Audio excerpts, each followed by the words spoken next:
Going live, going live, going live, and literally frantically making a cup of coffee just as I'm going live. Sorry, I'm in really slobby clothes today because I'm basically painting and decorating. Oh, my little Lego man's fallen over. I'll go and get his friends later. Yes, today is not going to be as Lego obsessed as yesterday. In fact, it isn't going to be Lego obsessed at all once I've got the little Lego moment out of my system. So here's my latest model. So this is a model I never had as a kid. It's quite a gloriously large spaceship. And what I like about it is you can actually see... Oh, something just fell out there. Bit of kit. Hang on, I'll just put it back there. You can actually see all the way. If I take out the little man in his buggy, who can drive down a ramp, but I'm just going to drop him. You can see right down the length of it, all the way through to the pilot at the front. It is really cool.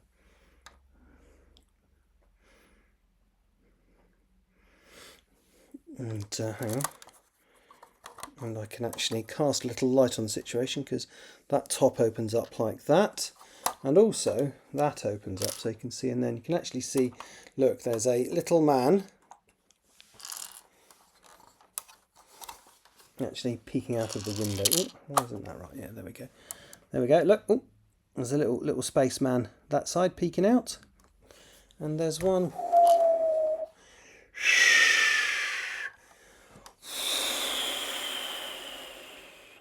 Sorry. There's one that side as well. A little yellow suit. So it's great. And this whole back module, let me pop him back in there, is actually detachable and can be used as a mobile workstation. So if I just remove those, then that literally comes off. You can close up the back like that, so that's an independent spaceshipy bit. And this living module can stop and be used separately. And there's, again, you can't see them. Maybe if I open the other side like that, there's little computers and stuff in there. Okay, I'm in love and I'm obsessed. But anyway, I do like my Lego. So let me just put these back together. Now these fit in together just like that. But what I noticed was the model isn't that stable at the join. So the extra pieces, I had some of these left over. So I just use these to just stabilise the join when I don't want to split them up. Whoop. Which does make a bit of a difference. There we go. So yeah, so it is quite cool. This is one, as I said, I never had as a kid. So we're now embarking on the...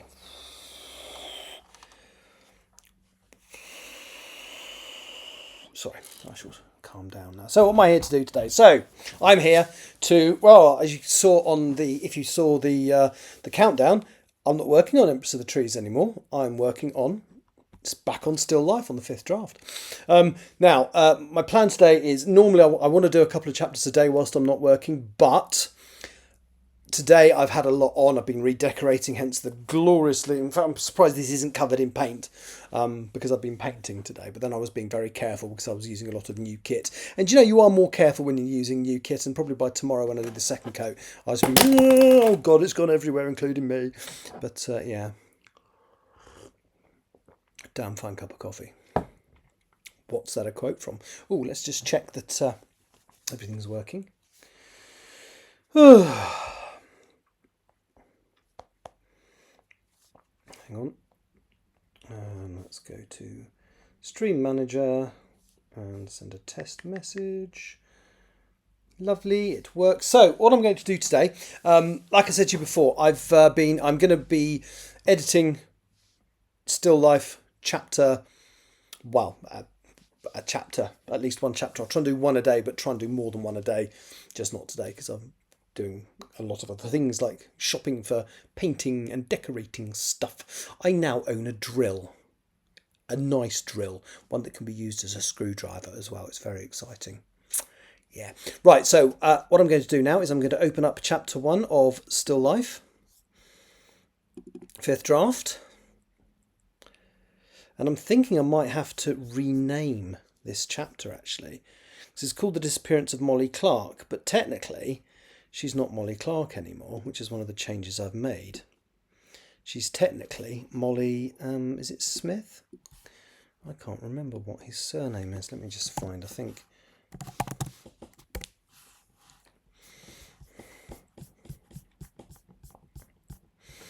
So yes, I'm going to have to change the chapter title because she's Molly Smith. Now, although...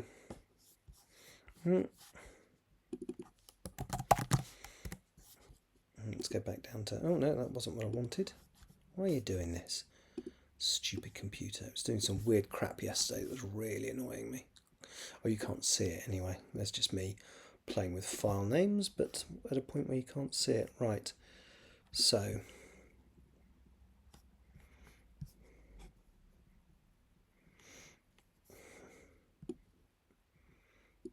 this now should, if I go onto that screen. So my plan today is, because it's actually quite a short chapter, it's only sort of 3,500 words, which compared to the kind of chapters I was doing for Empress of the Trees is really short. So I'm going to read it through on here. I've already done a read through and made some alterations to it.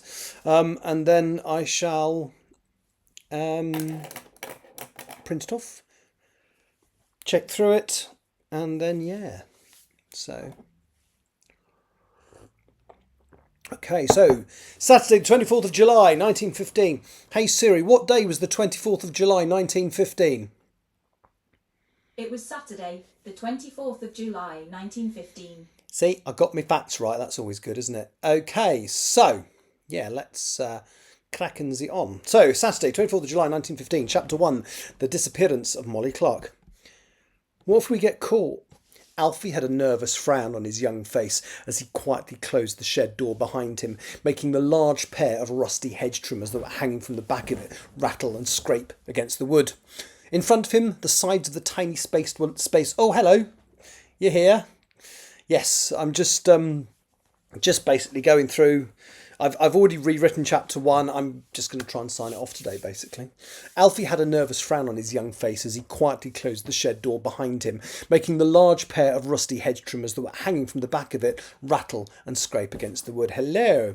In front of him, the sides of the tiny space were lined with various small garden tools, as well as piles of empty clay flower pots, bits of wood, a rusty rake, and even an old bicycle which was missing its front wheel.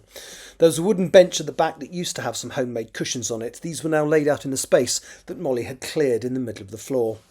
Alfie's companion was kneeling with a rucksack in front of her, which was open. She pulled out a blanket, carefully laid it over the cushions, and then took out a pair of candlesticks, followed by 2 candles, which she pushed into place before sliding them to the far end of the floor. Bloody hell, you can really see just the way it reads, you can see that I have worked on this before. She found some matches, lit the candles, and sat down on the blanket. Alfie shook his head, and Molly patted the space next to her. Alfie sat down nervously. For all her bravado and appearance of taking control of the situation, he noticed that Molly was also shaking. Molly ran her fingers over his freshly shaved scalp. "I've never seen your hair that short," she said gently. Her accent was pure East End of London. She was wearing a long button-up patterned dress, white with red flowers, and a baggy blue pullover. It had patches at the elbows. Alfie was sure that it had belonged to her father, and the dress was not as white as it had once been. Molly pulled off her shoes, leaned in, and kissed Alfie gently on the lips. "Oh, more kissing! If we get caught," Alfie said again. Molly shook her head and smiled. She had an oval face and beautiful green eyes. Her forehead had frown lines that belied her 17 years, and her hair was parted at the front and tied up at the back. "We won't get caught." That's my version of an East End accent, which is why I don't do accents, she said reassuringly as she stroked his shoulder. Alfie swallowed and nodded. "I'm just nervous, Molly." His voice was high-pitched and his face was covered in acne. His red hair was very short thanks to his visit to the army barber earlier that day, and even though it was cold in the shed, he had a sheen of sweat on his forehead. "I don't know how to feel." Molly leaned in closer. "You're going to war tomorrow," she said with a brave smile. "You're going to protect me, and my mum, and your family. You're so brave. I love you, Alfie." Her hand stroked his face, then moved down to his shoulder. His cheeks went red again as she took off her jumper. She leaned across him and helped him to remove his. He was wearing a blue shirt underneath, which was buttoned up to the neck. Alfie watched as Molly undid the top button of her dress, then the top one of his shirt. The deep red on his face became more pronounced. "I don't know what to say to you, Molly," he said, and a tear escaped down his cheek. "If I had enough money, I'd have bought you a better ring." Molly smiled and hushed him, raising her left hand. On her fourth finger, her ring finger, was a plain band. Alfie had put it on her hand? On her. Alfie had put it on her earlier that day in a quiet ceremony in the next town. The reason for this was simple. Alfie's parents did not approve of Molly. She was poor, and she often wore the same clothes. Alfie, however, adored her, and when he had discovered that the event of his death would provide with a decent widow's pension, with a decent, better word than decent, with a substantial. Just leave widow's pension. With the widow's pension, he had asked her to marry him. Knowing that his father specifically would not approve, he had suggested that they do it in secret. Molly had been a little unsure. She had very few secrets from her mother, but she loved Alfie and had, I shall say, eventually agreed. Right now, Molly was trying to appear confident and brave, but was still unable to master the slight shakes in her hand and the tremor in her voice. "It don't matter what it's made of," she said, holding the ring up to the light and smiling. "It's what it means." "Really?" She kissed his cheek. "Of course." I'm just going to read that again.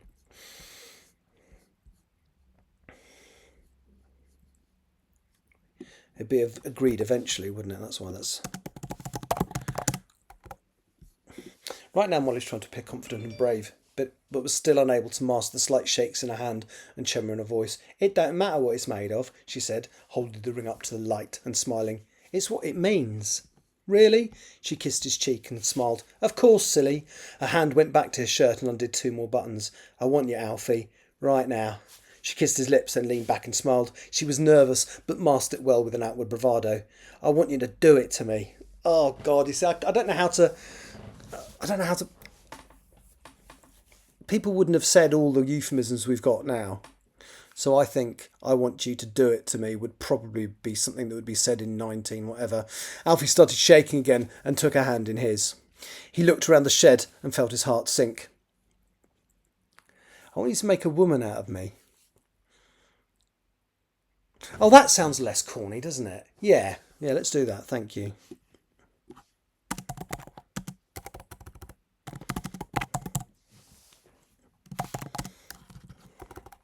I'm going to put outer, like she might say in like the Mockney accent. "I want you to make a woman out of me." Alfie started shaking again and took her hand in his. He looked around the shed and felt his heart sink. If he'd been asked to dream up a less romantic scenario for his wedding night, he would have struggled. "I don't think we should, Mole. I want to consummate our marriage in a real bed, not on some old cushions on a shed floor." His shoulders drooped as he saw the disappointed look on her face. "Besides, it will give me something to look forward to when I do come home." Molly sat back, an embarrassed look crossing her face. "I just want you to be happy, Alfie." She looked ashamed, but Alfie smiled and put his arms around her. "I am, Mole. I'm going to go and help win the war. When I come home, I'm going to get to be with the most beautiful girl I've ever seen. Why wouldn't I be happy?" He hugged her tighter and then burst into tears. Molly cried too, and they embraced in the candlelight.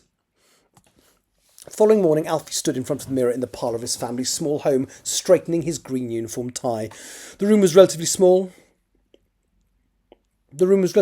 and acted as both living area and kitchen, and even as bathroom on the rare occasions the old tin tub was dragged in from outside. Even to his own eyes, he looked ridiculously young in his brand new army uniform.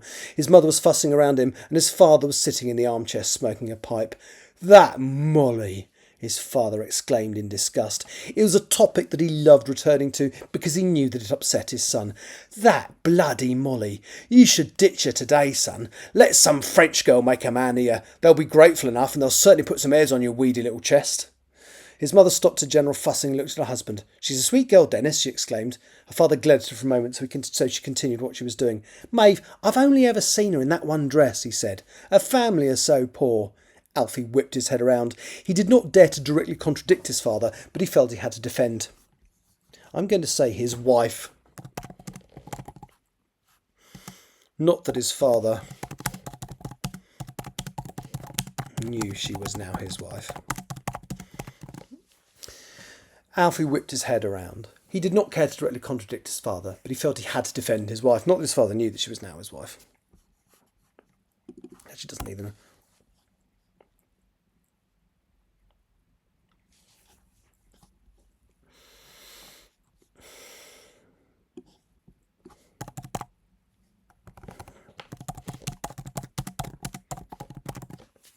Alfie whipped his head around. He'd not dared to directly contradict his father, but he had to defend his wife. Well, his father knew they had married.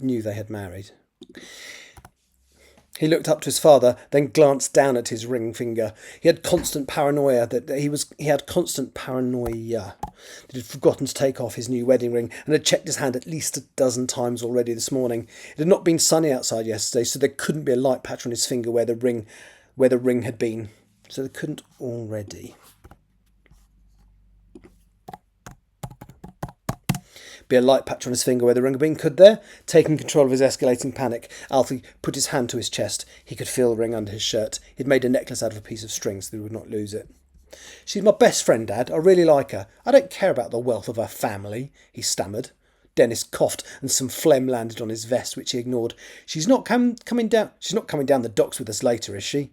Alfie turned round and faced his father. Yes, she is. He straightened up, his crisp uniform giving him confidence. And you're going to be nice to her, Dad. His face reddened as he spoke. Mavis looked nervous and stared across at Alfie. His brother, 7-year-old Edward, was sitting on a hard chair next to the dinner table, also looking worried. Mavis knew that the bruises from the last time Alfie had contradicted his father were still visible on his ribs. Which might be another reason why he was nervous to undress in front of Molly, actually, but I don't need to go into that much detail. Are you going to be safe, Alfie? Edward was usually a quiet child, so his interjection was unusual. Alfie noticed his younger brother had tears in his eyes. He walked over and hugged him. Yes, I will be, he said. Are you going to kill any Germans? Ha! Snorted Dennis. Alfie can't even kill a spider without having to change his knickers. I was trying to the original phrase was underpants, but I wanted it to sound more derogatory. And I would have thought, again, you're a bit more sort of about this era, because this is only like 17 years after your books are set now. Would the phrase knickers have existed in those days? Meaning, presumably, ladies' underwear? Mind you, this is 20 years on. But, yeah. That's not Dennis. I've got to kill a spider without having to change his knickers. Alf ignored his father. If it's him and me, of course I will, he said quietly to his brother. Because I'm not sure underpants would, because I think underpants is basically an Americanism, isn't it? Because underpants literally means under your pants. And that's what they call trousers over there. And then we've shortened it to pants. So we've shortened it so we now use the same word for underwear that they use for...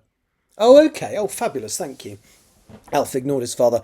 If it's him or me, of course I will, he said quietly to his brother. Are you going to France? Asked Edward. I think so, replied Alfie. Nice girls in France, repeated Dennis. Soon make you forget dirtily Molly. He less inhibited the French girls. Alfie shook his head, walked across to his father's armchair, and attempted to glare at him. She's not dirty, Dad. She's my sweetheart, and you'll stop saying nasty things about her. He was sweating, and there was a slight stammer in his voice. Don't you need to get dressed? We're leaving in a few minutes. Mavis and Edward held their breaths. It could go either way at this point, but Dennis eventually smiled and stood up. I'm shaking in my boots, son, he said sarcastically. He shuffled across the room and opened the door before stomping up the stairs. Alfie seemed to grow slightly as soon as his father exited the room. Mavis walked over and hugged him. Alfie smiled and wiped his uniform sleeve across his sweating brow. The approach to the docks at Folkestone Harbour was filled with the families of young men gathering to say farewell. Dozens of recruits had come in from the surrounding villages, and in most cases their parents had come with them. In addition to that, hundreds of soldiers had arrived to get a boat across the channel to the Western Front. They were either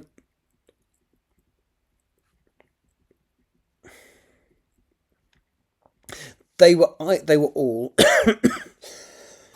Let's add an all there. They were all either returning from leave or going across for the first time. Folkestone Harbour was the main transport hub to get troops and equipment in and out of France. As well as people, a large number of wooden boxes were stacked up, waiting to be loaded onto boats. Cranes picked up goods from the backs of trains that arrived at the harbour station and deposited them directly on the decks of the steamships that were moored up next to the tracks.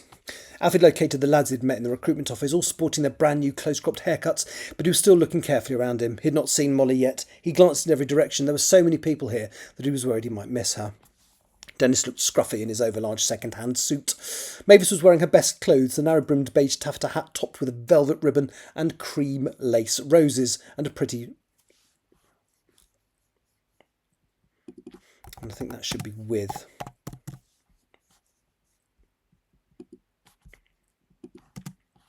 A narrow-brimmed beige taffeta hat topped with a velvet ribbon.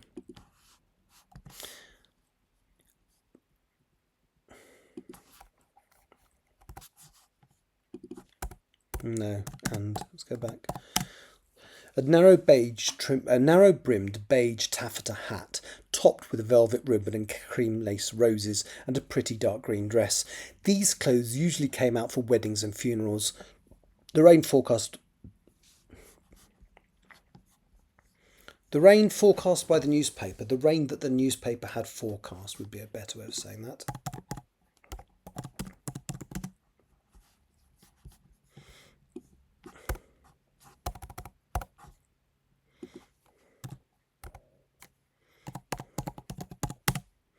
The rain that the newspaper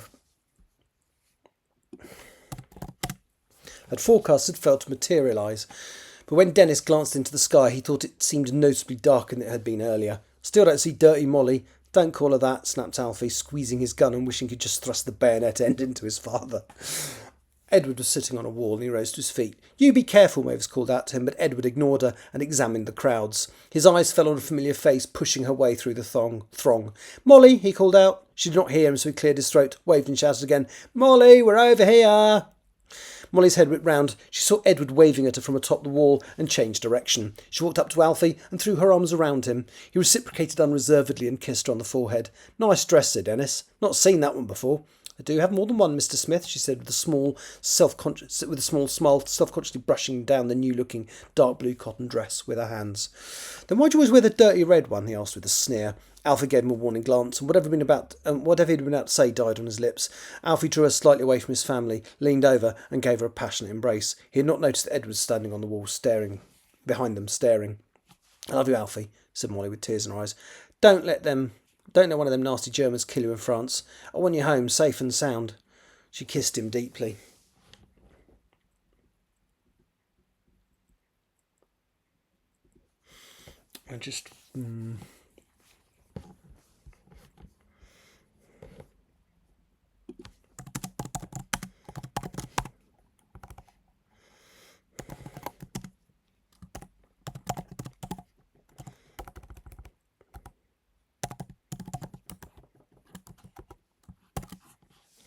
I love you, Alfie, said Molly with tears in her eyes. Don't let them Germans kill you in France. I want you home safe and sound.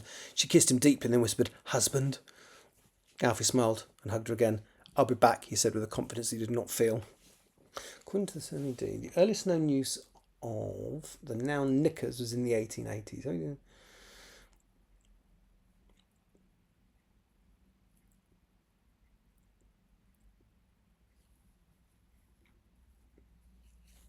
Okay, so it's probably likely that by the time we get to the 1914, 1915, the word would exist and her dad might have heard of it, especially if he's just trying to take the mickey out of his son. So that's brilliant. Thank you very much for that. I won't change it then. I will be back. I'll be back, he said, with a confidence that he did not feel. He glanced down with a shy look on his face. Thanks for everything. Thanks for yesterday. I hope you're okay that I wanted to wait. Molly looked sheepishly at him.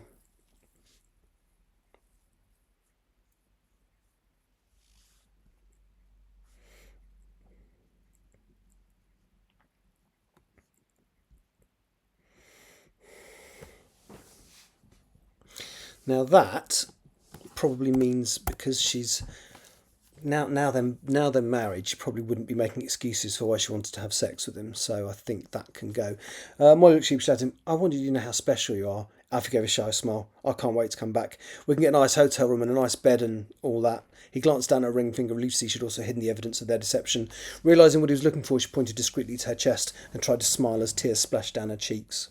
You be safe. They hugged again, and Alfie turned back to his family. Edward tugged on her sleeve. Molly, said earnestly, if Alfie dies in the war, you can always marry me instead.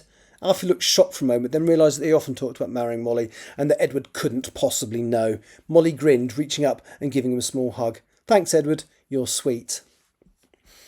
Alfie chatted with his family until the sergeant next to the ramp indicated that it was time to board. He hugged his mother goodbye, shook his father's hand, then Edward, who had jumped down from the wall to join them, and finally gave Molly a big cuddle which generated laughter and comment from his fellow recruits. He turned and joined the green sea of soldiers as they trooped towards their ship, all looking a mixture of scared, innocent, and so young.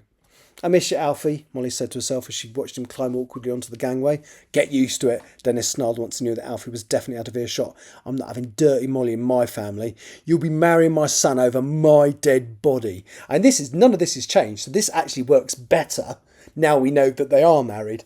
You'll be marrying my son over my dead body. He leaned down and whispered into her ear. He won't be coming back. Germans will eat him for breakfast. I give him a week. A nasty sneer across his face. And when he's got French tarts thrown themselves at him,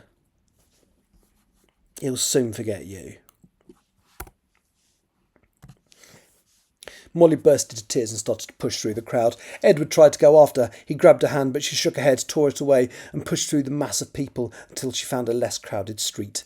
She threw herself down into a doorway and covered her head in her hands, sobbing uncontrollably. Are you all right, miss?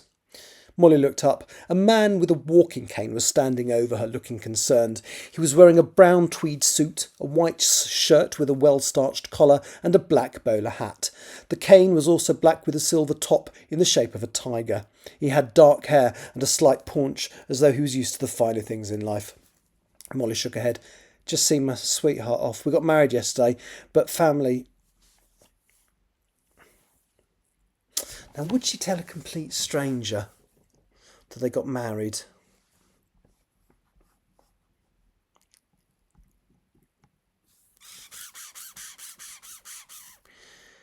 She wants to sound off and just needs to get out of the system.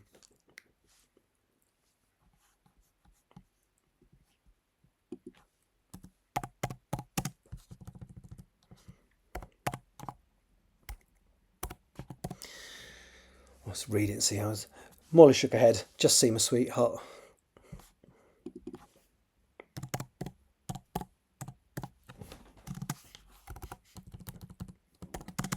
The word sounded strange, but... Hey Siri, synonyms for good. Synonyms for good include fine, of high quality, and of a high standard.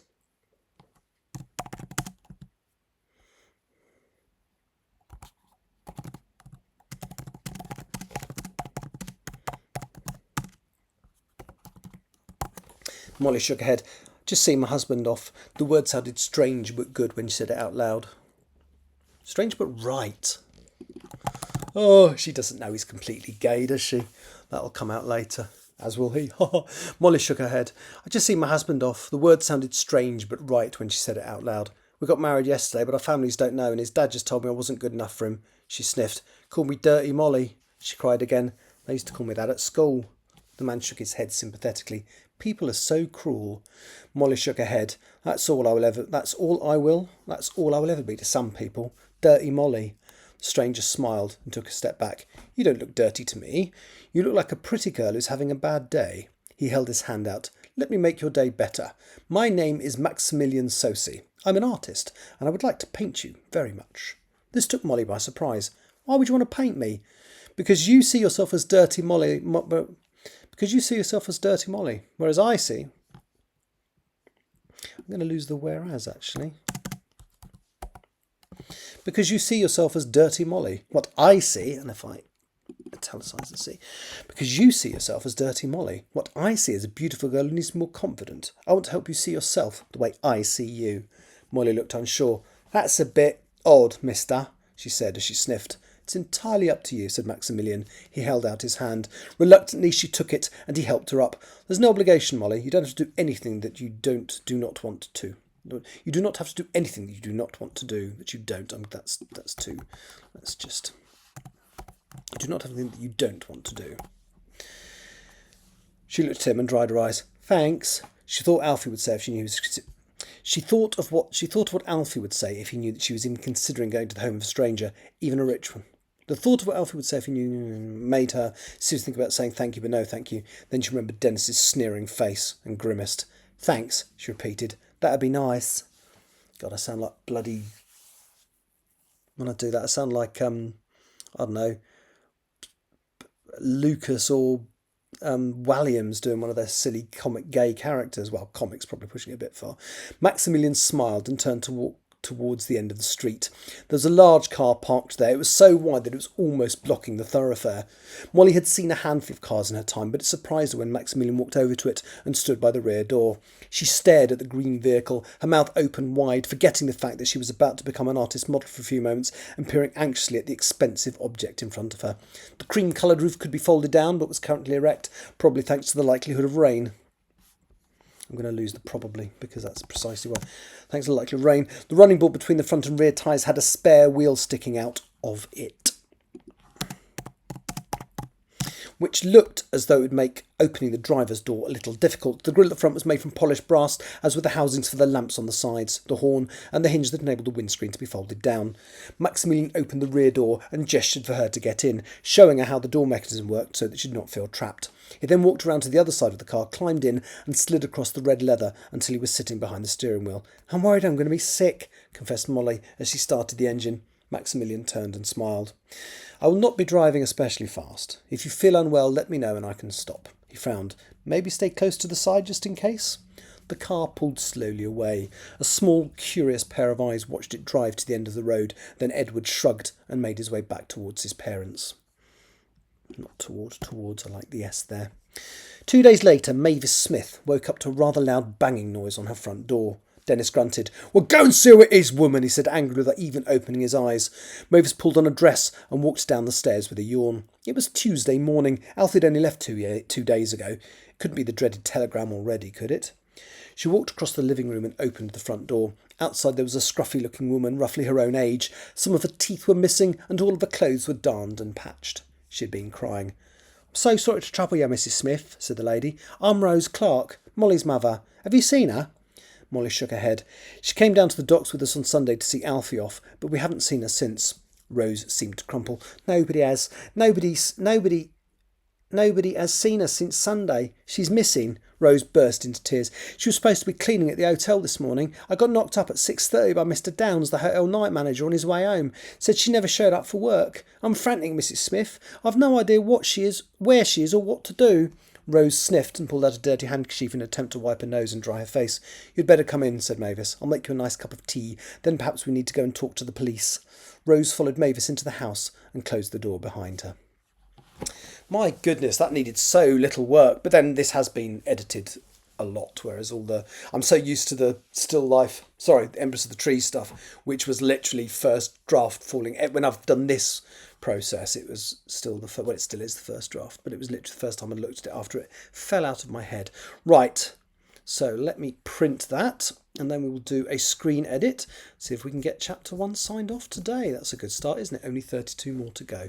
Right, I'm on the right screen, so file, print, where's the print? Oh, there it is. I've already turned the print on, so it should just be a case of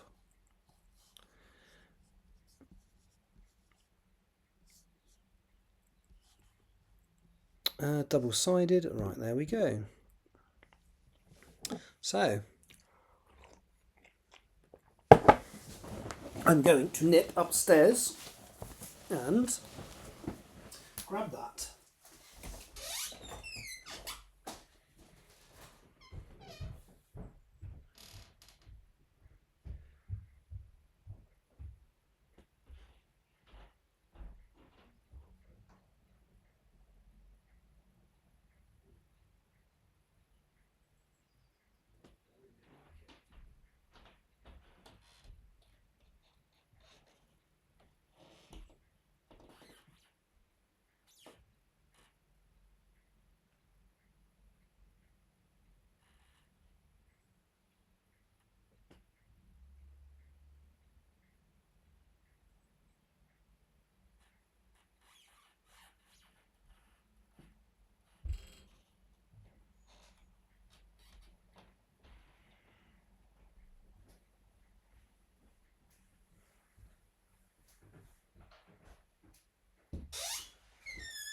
Hey Siri, printer off. Okay. Right. So again, let me just, and this isn't me deliberately showing off Lego this time, this is just me moving it out of the way so I can set things up how I would normally set them up. Because I like my table laid out slightly differently when I'm doing a paper edit, because I like to have the paper in front of me where I can see it. I nearly just threw my iPad on the floor then, so that was very good. Can you ask Siri what day of the week 5th of January 19... Certainly. Hey Siri, what day was the 5th of January 1897? It was Tuesday, the 5th of January, 1897. It was a Tuesday. Good grief. Well, that tells me what you're doing. Oh, tell you one thing I am going to do. This is something I've only just remembered. But I'm going to... I actually meant to do it before. And actually, that interview we did, working out the timeline. Yes, excellent. That interview we did on launch day of your book, I actually meant to put it onto one of these live streams and I forgot. So I shall probably do that in this live stream. I just need to work it out to do it. Hang on. So I'm on the full screen, so you just have to bear with me a little moment because I just need to do some technical stuff. So let me do hang on, phone view, typing view, be right back, closing titles, right, add scene, and the scene is called video insert. Okay, right, now, oh, I've disappeared. Sorry. So what I'm going to do,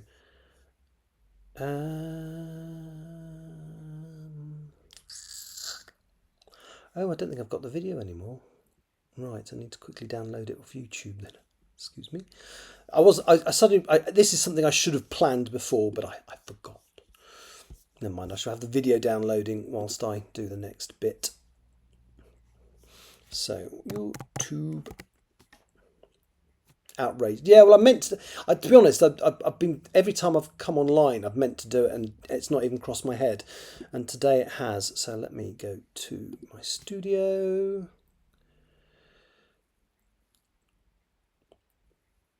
And let me go to my content. And I want the 30-minute version, not the 15-minute version. So let's quickly... Can I download it? I can download it. There we go. So that's downloading now. Oakley dokley. Right, as I was saying. So I'm now going to do the screen edit of that.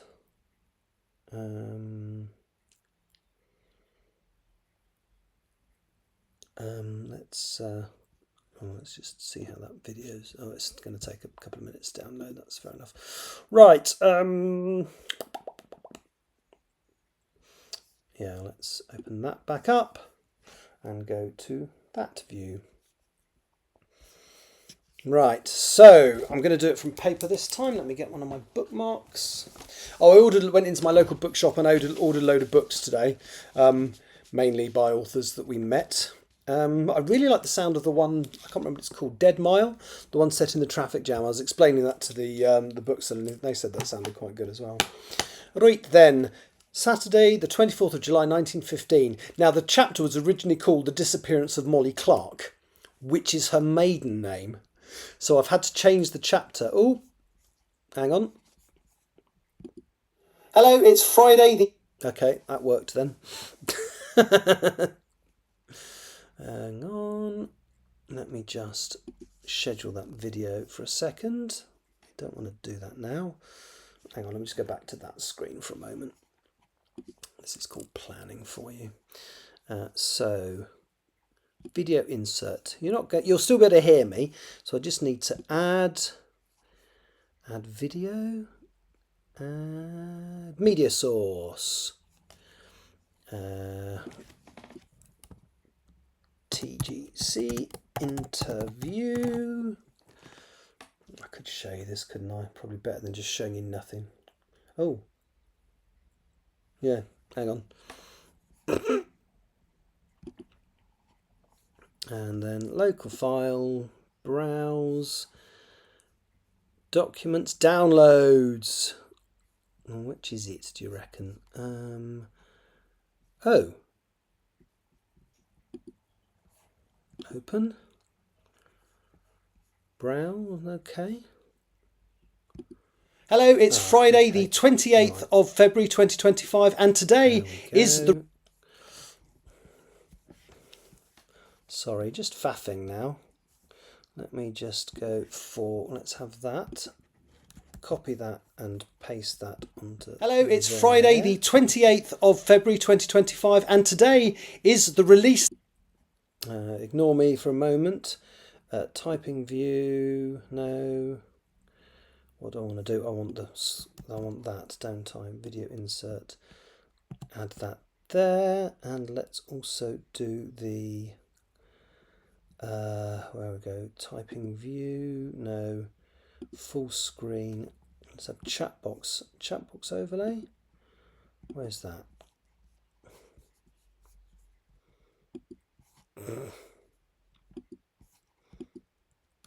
Copy and paste. Oh no, that's not what I wanted to do. Damn it. Sure you want to remove video capture device? Yes. Oh, this is confusing. I know what I'm doing, honestly. Honest to goodness. Right, copy. Now that's what I meant to put in there. There we go. Right, I can now play you Friday the 28th of February. That video insert when I get a moment. So, yes, could have done that ages ago. So sorry. Right, let's go back to the typing view. So chapter 1, the disappearance of Molly Smith. What if we get caught? Alfie had a nervous frown on his young face as he quietly closed the shed door behind him, making the large pair of rusty hedge trimmers that were hanging from the back of it rattle and scrape against the wood.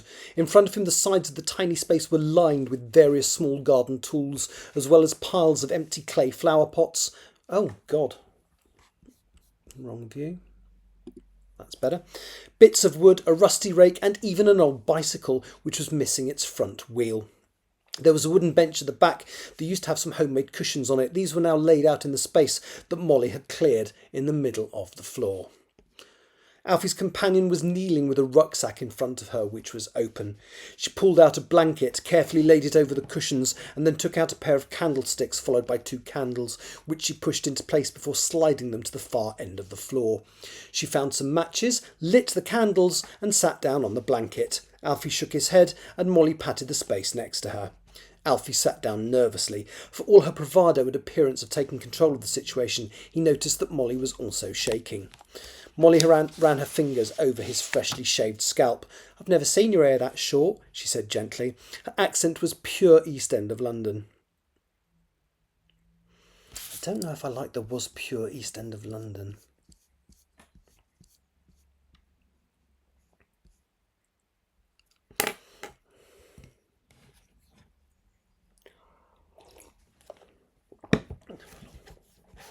Accent showed that she had lived a large part of her childhood in the... That's better, isn't it? Molly ran her fingers over his freshly shaved scalp. "Never seen your hair so short," she said gently. Her accent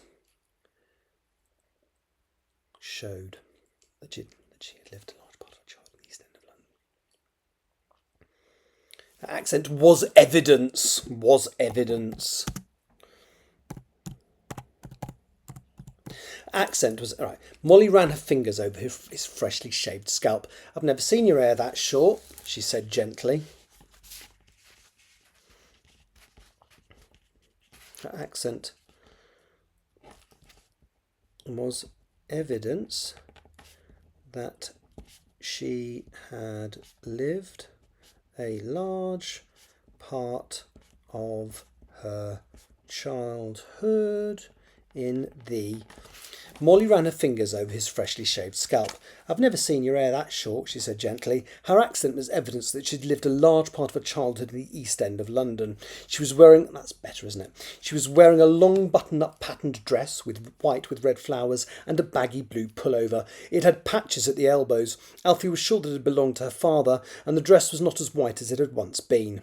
Molly pulled off her shoes, leaned in and kissed Alfie gently on the lips, because that's the only alteration I've made to this page so far. Rather than do the whole page again, I'm literally going to just do that paragraph again.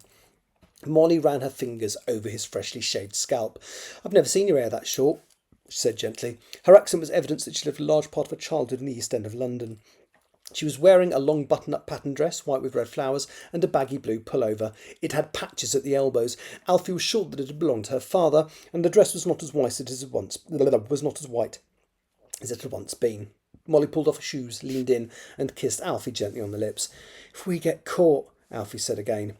Molly shook her head and smiled. She had an oval face and beautiful green eyes. Her forehead had frown lines that belied her 17 years, and her hair was parted at the front and tied up at the back.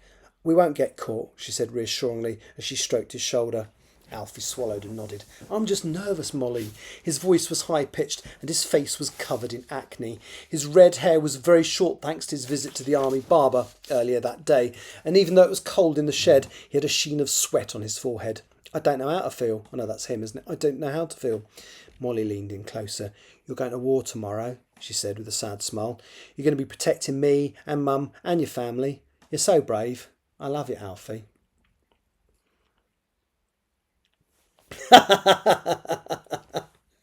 Excellent. I've got to the bit in Sherlock. I should read these out in case it's too small on the screen. But Tani's just said, "I've got to the bit in Sherlock Holmes and Irene Adler book where they do it." Unfortunately, there is no "he entered her" going on. It's a standing joke. It's just a phrase that I can't bear. And I actually remember, what was the first adult-y book I read as a kid? And this just shows how old I am and how bad my parents' taste in novels were, but I read Geoffrey Archer's Cain and Abel, and there was a lot of entering going on in that god-awful book. But of course, being the age I was, I went back and read those scenes several times because I'd never been exposed to any kind of erotica before. Right, Molly leaned in closer. "You're going to war tomorrow," she said with a sad smile. "You're going to be on." I've read that bit, haven't I? His cheeks went red again. She took off her jumper. She leaned across him and helped him to remove his. He was wearing a blue shirt underneath, which was buttoned up to the neck. Alfie watched as Molly undid the top button of her dress, and then the top one of his shirt. The deep red on his face became more pronounced. "I don't know what to say to you, Molly," he said, and a tear escaped down his cheek. "If I had enough money, I'd have bought you a better ring." Molly smiled and hushed him, raising her left hand. On her fourth finger, her ring finger, was a plain band. Alfie had put it on her earlier that day in a quiet ceremony in the next town. The reason for this was simple. Alfie's parents did not approve of Molly. She was poor, and she often wore the same clothes. Alfie, however, adored her, and when he discovered that the event of his death would provide her with a widow's pension, he had asked her to marry him. See, he's not saying he loves her or he fancies her, because he doesn't. Well, he does. He likes her a lot, but he doesn't really understand how he feels at the moment. Confessions of a Wannabe Writer. Yeah. She was... Knowing that his father specifically would not approve, he'd suggest they do it in secret. Molly had been a little unsure. She had very few secrets from her mother. Hey Siri, synonyms for secrets.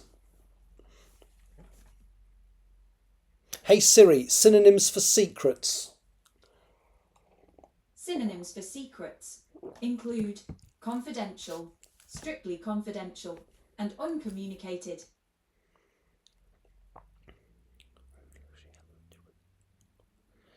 I might say there was very little she didn't tell her mother.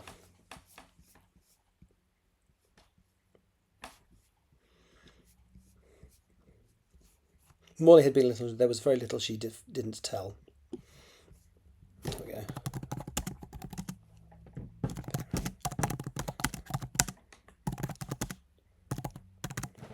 That removes that little repetition.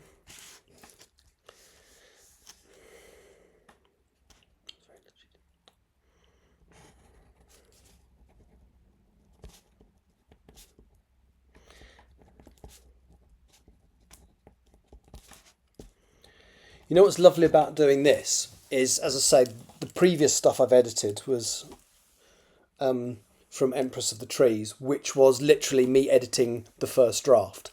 And you can tell this has had more work done it. This feels so much more polished than the versions of that I've been working on. Right, let's do the paragraph again.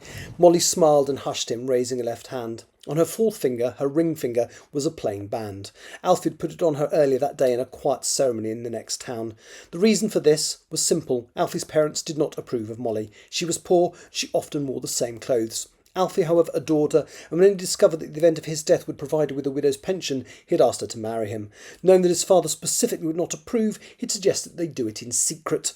Molly had been a little unsure. There was very little she didn't tell her mother. But she loved Alfie and had agreed eventually.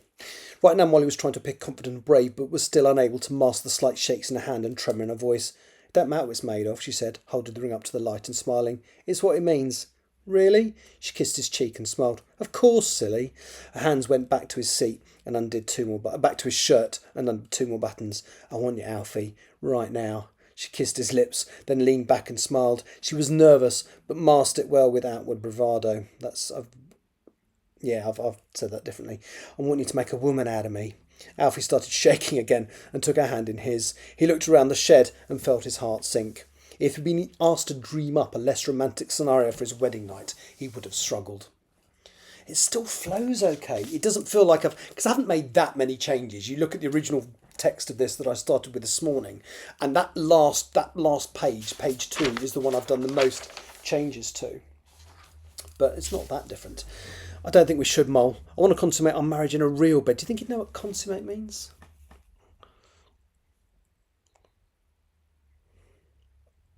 And also, if I spelt it right.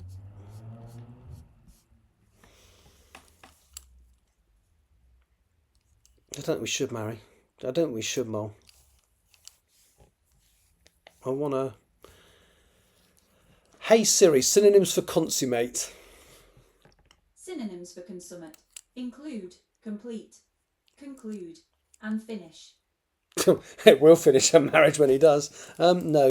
I don't... I want to consummate... Is that presumably other phrases for now? I'm just going to see if I can Google this. I'm not totally sure he would know that word, that's all.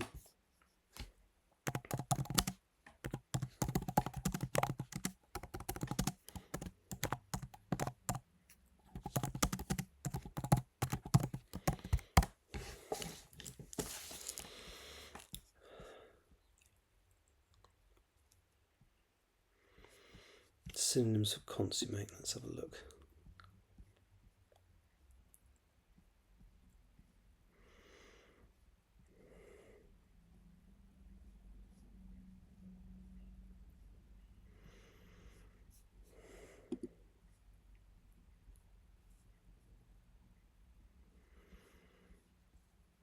Okay.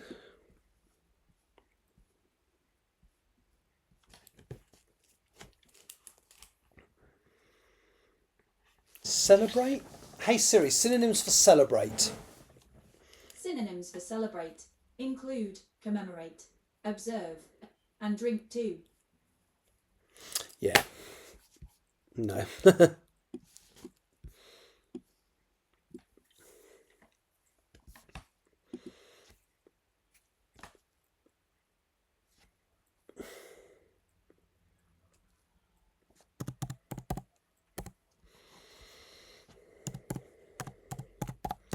I need a word that I think he would know.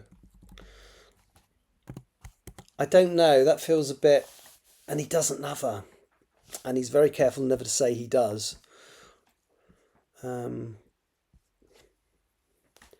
Bless our marriage?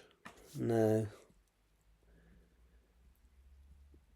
Memorialise party.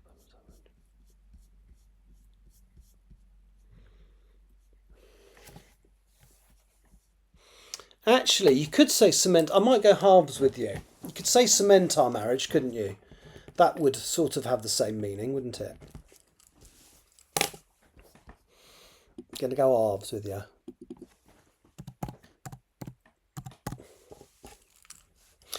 I don't think we should, Mole. I want to cement our marriage in a real bed. Oh no, love sounds better there. No, you're right. Okay. I don't think we should, Mole. I want to cement our love in a real bed, not on some old cushions on a shed floor. His shoulders drooped as he saw the disappointed look on her face. Besides, it'll be something to look forward to when I do come home. Molly sat back, an embarrassed look crossing her face. I just want you to be happy, Alfie. She looked ashamed, but Alfie smiled and put his arms around her. I am, Mole. I'm going to go and help win the war. And when I come back, I'm going to get to be with the most beautiful girl I've ever seen. Why wouldn't I be happy? Because you like cock. He hugged her tighter and then burst into tears. Molly cried too and then braced in the candlelight. It's weird how I've made all these decisions about these characters without... I mean, that is not relevant to this story at all, in the slightest. And yet I just know that about this character. And it's not even a sham marriage. I don't think he understands the concept. I don't think even he knows he's gay at this point. Yeah. It's just weird how you know characters so well. And even this guy, who's a relatively minor character, I think he appears... I think this is the only chapter. We might see him in a second chapter later on. But yeah, he's not a massively important character. Well, he's important, but he's not in it much. The following morning, Alfie stood in front of the mirror in the parlour of his family's small home, straightening his green uniform tie. The room was relatively small and acted as both living area and kitchen, and even as bathroom on the rare occasions the old tin tub was dragged in from outside. Even to his own eyes, he looked ridiculously young in his brand new army uniform. His mother was fussing around behind him, and his father was sitting in the armchair, smoking a pipe. "That Molly!" his father exclaimed in disgust. "That bloody Molly. You should ditch her today, son. Let some French girl make a man of you. They'll be grateful enough, and they'll certainly put some hairs on your weedy little chest." His mother stopped her general fussing and looked at her husband. "She's a sweet girl, Dennis," she exclaimed. Her father glared at her for a moment, so she continued what she was doing. "Maeve, I've only ever seen her in that one dress," he said. "Her family are so poor." Alfie whipped his head around. He did not dare to directly contradict his father, but he felt he had to defend his wife, not that his father knew they had married. He looked up to his father. No, that bit that's... I'm just going to put... He glanced down at his ring finger and just do that, because that's the look up, then glance down doesn't really need to happen, so...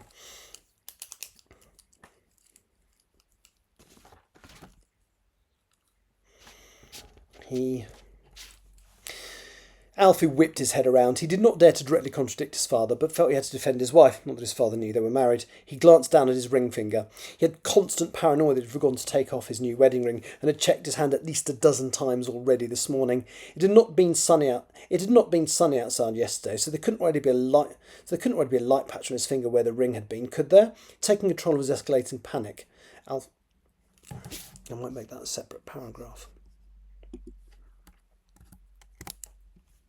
He glanced down at his ring finger. He had constant paranoia that he forgot to take off his new wedding ring, and had checked his hand at least a dozen times already this morning. It had not been sunny outside yesterday, so there couldn't already be a light patch on his finger where the ring had been, could there?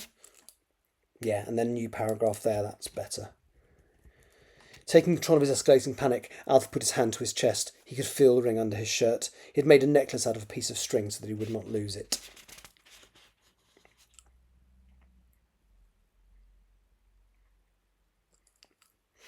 He had put it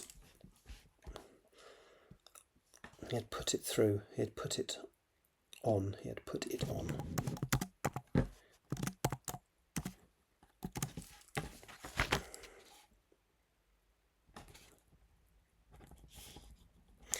Taking control of his escalating panic, Alfie put his hand to his chest. He could feel the ring under his shirt. He had put it on a necklace. Made out of a piece of string so that he would not lose it. Right, that'll do. "She's my best friend, Dad. I really like her. I don't care about the wealth of her family," he stammered. Dennis coughed, and some phlegm landed on his vest, which he ignored. "She's not coming the docks with us later, is she?" Alfie turned around and faced his father. "Yes, she is." He straightened up his crisp uniform, giving her confidence. "Are you going to be nice to her, Dad?" His face reddened as he spoke. "Hey, Siri, living room lamp." Yup. Mavis looked... That's not in the book. Mavis looked nervous and stared across at Alfie. Her brother, 7-year-old Edward, was sitting on a hard chair next to the dinner table, also looking worried. Mavis knew that the bruises from the last time Alfie had contradicted his father were still visible on his ribs. "Are you going to be safe, Alfie?" Edward was usually a quiet child, so his interjection was unusual. Alfie noticed that his younger brother had tears in his eyes. He walked over and hugged him. "Yes, I will be," he said. "Are you going to kill any Germans?" "Ha!" snorted Dennis. "Alfie can't even kill a spider without him to change his knickers." Alfie ignored his father. "If it's him or me, of course I will," he said quietly to his brother. "Are you going to France?" asked Edward. I think so, replied Alfie. Nice girls in France, repeated Dennis. Soon make you forget dirty Molly. Less inhibited, the French girls. Alfie shook his head, walked across to his father's armchair and attempted to glare at him. She's not dirty, Dad. She's my sweetheart, and you'll stop saying nasty things about her. He was sweating, and there was a slight stammer in his voice. Don't you need to get dressed? We're leaving in a few minutes. Mavis and Edward held their breaths. It could go either way at this point, but Dennis eventually smiled and stood up. I'm shaking in my boots, son, he said sarcastically. He shuffled across the room and opened the door before stomping up the stairs. Alfie seemed to grow slightly as soon as his father exited the room. Mavis walked over and hugged him. Alfie smiled and wiped his uniform sleeve across his sweating brow. This is all fine. The approach to the docks at Folkestone Harbour was filled with the families of young men gathering to say farewell. Dozens of recruits had come in from the surrounding villages, and in most cases their parents had come with them. In addition to that, hundreds of soldiers had arrived to get a boat across the channel to the Western Front. They were all either returning from leave or going across for the first time. Folkestone Harbour was the main transport hub to get troops and equipment in and out of France. As well as people, a large number of wooden boxes were stacked up, waiting to be loaded onto boats. Cranes picked up goods from the backs of trains that arrived at the harbour station and deposited them directly on the decks of the steamships that were moored up next to the tracks. Did some research, got the photos. That's not in the book. Alfred located the lads that he'd met in the recruitment office. I might say yesterday.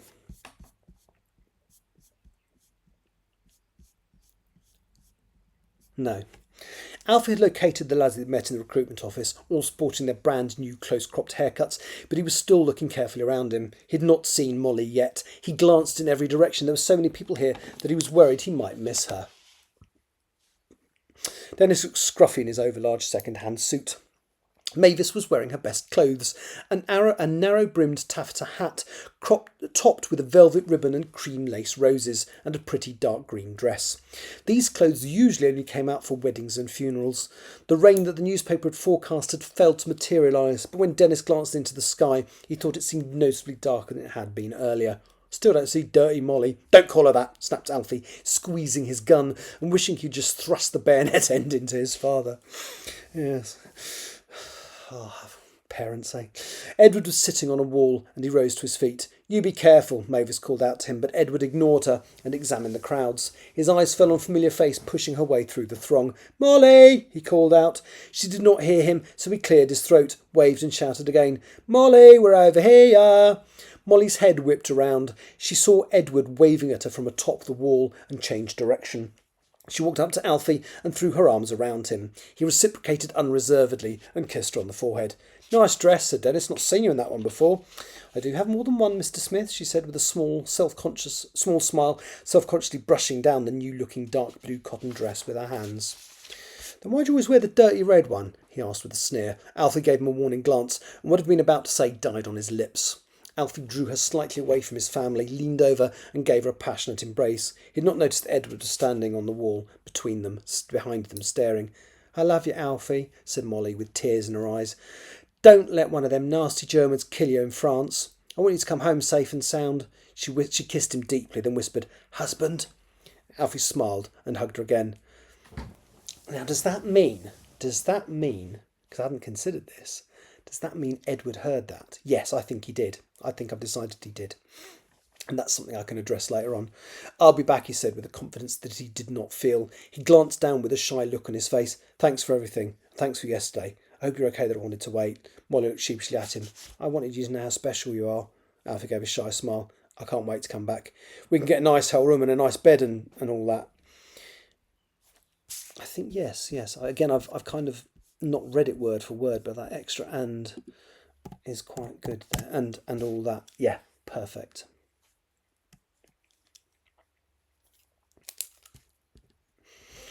He glanced down at her ring finger, relieved to see that she had also hidden the evidence of their deception. Realising what he was looking for, she pointed discreetly to her chest and tried to smile as tears splashed down her cheeks. You be safe. They hugged again, and Alfie turned back to his family. Edward tugged on her sleeve. Molly, he said earnestly, if Alfie dies in the war, you can always marry me instead. Alfie looked shocked for a moment, but then he realised that he often talked about marrying Molly, and that Edward couldn't possibly know. Molly grinned, reaching up and giving him a small hug. Thanks, Edward. You're sweet. Alfie chatted with his family until the sergeant next to the ramp indicated it was time to board. He hugged his mother goodbye, shook his father's hand, then Edward's, who had jumped down from the wall to join them, and finally gave Molly a big cuddle which generated laughter and comment from his fellow recruits. He turned and joined the sea of soldiers as they trooped towards their ship, all looking a mixture of scared, innocent, and so young. "I miss you, Alfie," Molly said to herself as she watched him climb awkwardly onto the gangway. "Get used to it," Dennis snarled once he knew that Alfie was definitely out of earshot.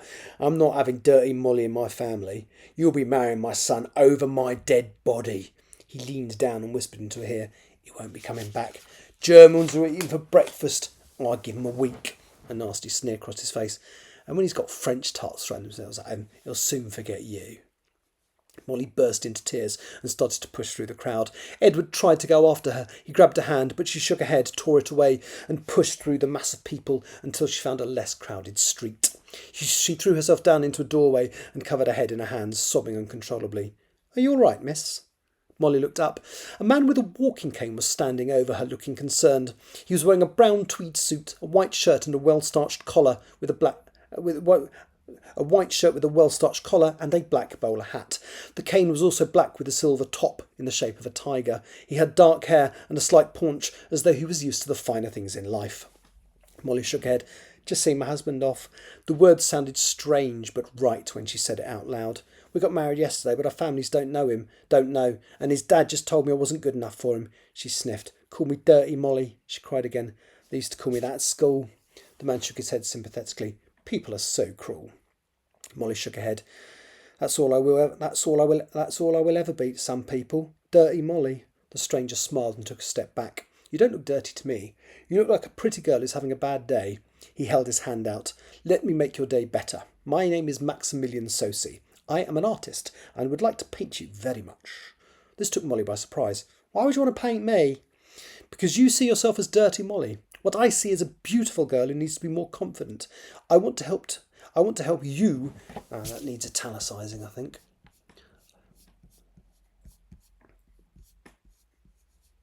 "I want to help you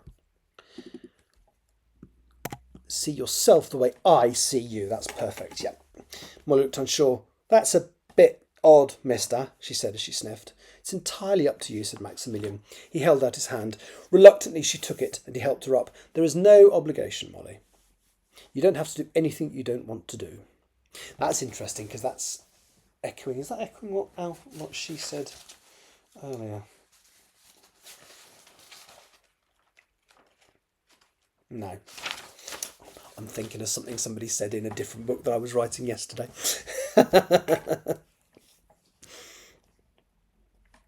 She looked at him and dried his eyes. "Thanks. The thought of what Alfie would say if he knew that she was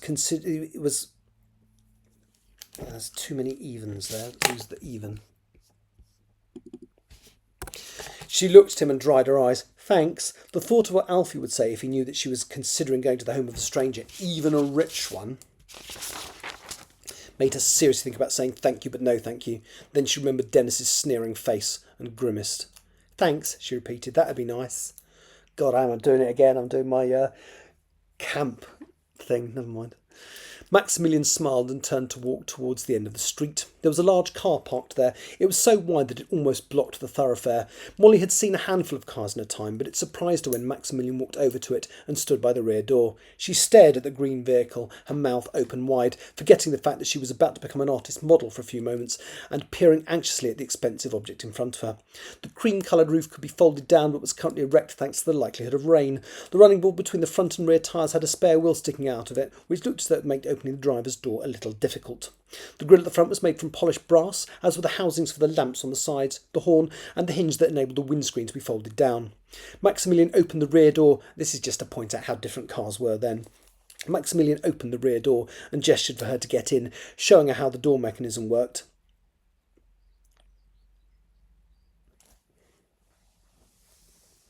Do I need to use the word door again? Maximilian opened the rear door again, showing how the mechanism worked. Yeah, it's obviously talking about the door, so let's take out the repetition of door.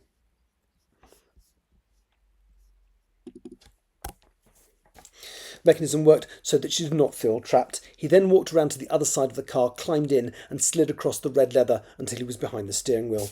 "I'm worried I'm going to be sick," confessed Molly as he started the engine. Maximilian turned and smiled. "I will not be driving especially fast. If you feel unwell, let me know and I can stop." He frowned. "Maybe stay close to the side just in case?" The car pulled away slowly. A small, curious pairs of eyes watched it drive to the end of the road, and then Edward shrugged and made his way back toward his parents. 2 days later, Mavis Smith woke to a rather loud banging noise on her front door. Dennis grunted. "Well, go and see who it is, woman," he said angrily without even opening his eyes. Mavis pulled on a dress and walked down the stairs with a yawn. It was Tuesday morning. Alfie had only left 2 days ago. It couldn't be the dreaded telegram already, could it? She walked across the living room and opened the front door. Outside, there was a scruffy-looking woman, roughly her own age. Some of her teeth were missing, and all of her clothes were darned and patched. She had been crying.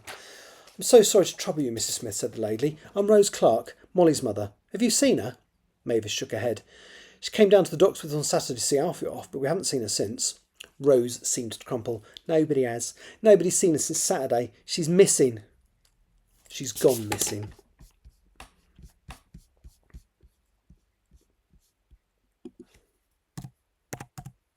"She's gone missing." Rose... hang on. Rose burst into tears. "She was supposed to be cleaning the hotel this morning. I got knocked up at 6:30 by Mr. Downs, the hotel night manager, on his way home. She never showed up. Says she never showed up for work. I'm frantic, Mrs. Smith. I've no idea where she is or what to do." Rose sniffed and pulled out a dirty handkerchief in an attempt to wipe her nose and dry her face. "You'd better come in," said Mavis. "I'll make you a nice cup of tea. Then perhaps we need to go and talk to the police." Rose followed Mavis into the house and closed the door behind her. "There we go. This ain't hard, is it?" That should almost be the prologue.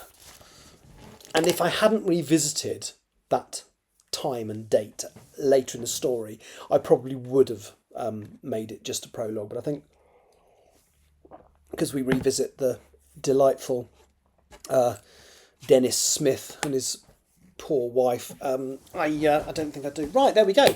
That was relatively easy. I've just got to do that another 32 times. Bearing in mind, I have also done some work this morning. So let me export as a Word file and open up WordPress eventually.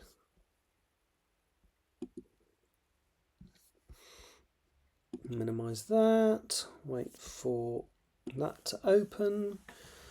Grammarly editor, sorry, not WordPress. Open in browser, move the browser down there, close that, drag that in there.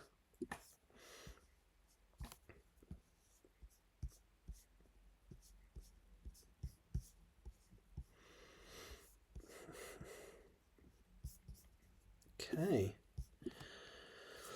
Interesting to see how, so general, informal,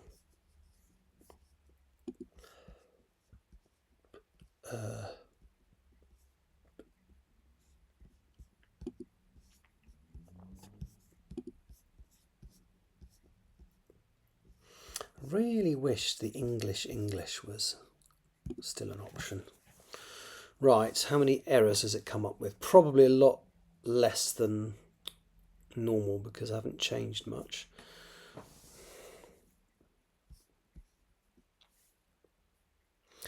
But you know what? Actually, that first little tip is quite right. You can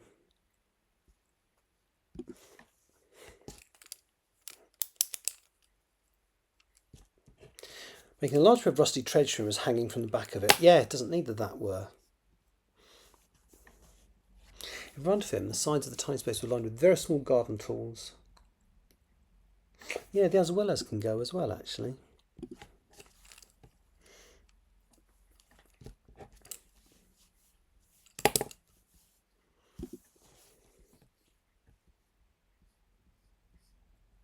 With an open rucksack in front of her. Alice was kneeling with an open rucksack in front of her. Again, that's a more elegant way of saying that. My goodness, this really is. She found some matches, lit the candles, and sat on the blanket, obviously down, so I can lose that.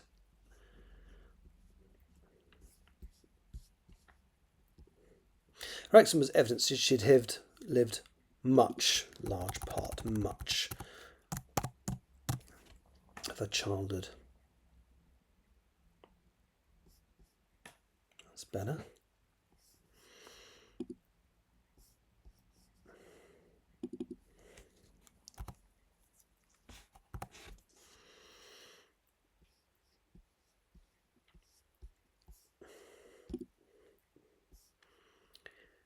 Wore would probably be an easier way of saying that. Was wearing, he wore.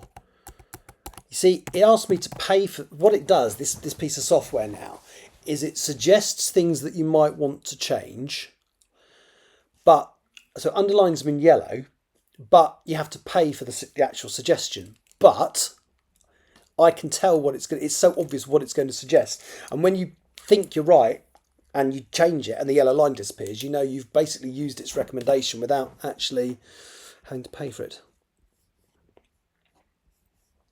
I don't know what H. Molly said, and a tear ran down his cheek, not escaped because it would escape from his eye. Did not approve. Disapproved?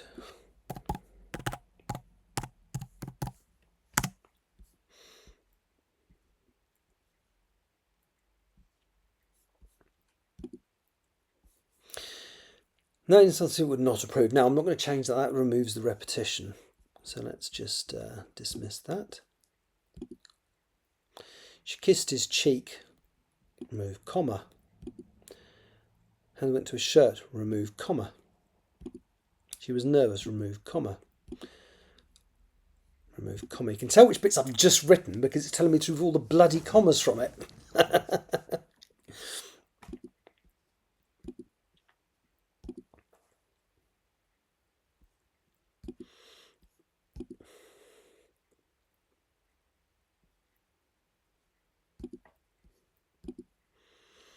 Parlour, that's the English way of spelling it, so it stays. Remove the comma. Even as a bathroom. Even as a bath. The room was rented as both living area and kitchen, and even as... yeah, definitely. Now, so Thursday and Friday. So tomorrow I'm going to be in most of the day because I've got basically all the stuff that I missed when I was away. Post-wise, I've redirected to be delivered tomorrow. Can't do tomorrow. Thursday I'm going to London. Friday I'm meeting up with Alistair. Now, is it Saturday or Sunday I'm meeting? Let me just check. Let me check something.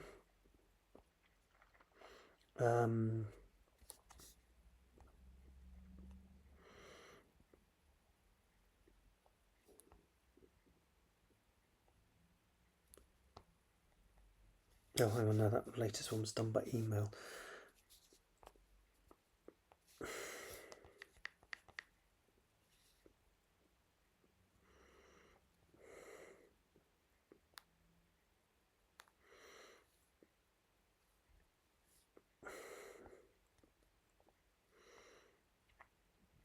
Sunday. So I'm catching up with Godson and family on Sunday. So I'm free Saturday this week.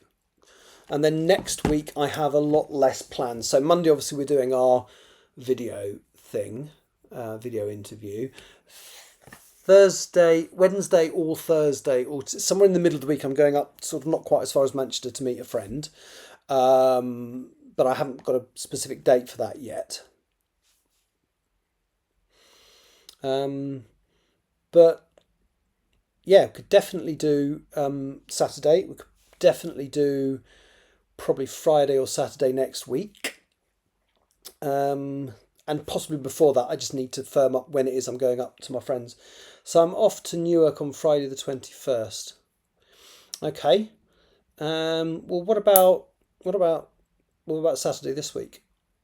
Or would you rather not do Saturday?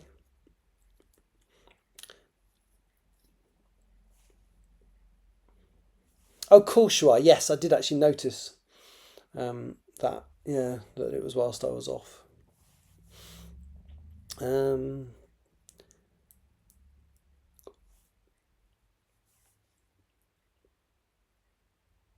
Or we could possibly do, I'm around this coming Saturday. The other option is Monday, as long as my post arrives at a sensible time, which it normally does.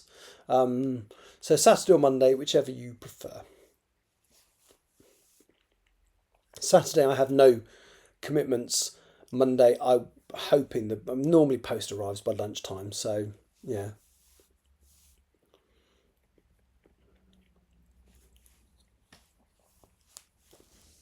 The room is relatively small, acting both as both a living area and a kitchen, and even as a bathroom on the rare occasion. Yeah, that's better.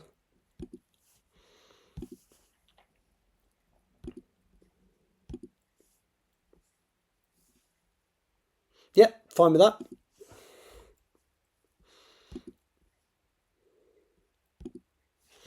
Let me put it into my phone and set an alarm and remind me beforehand.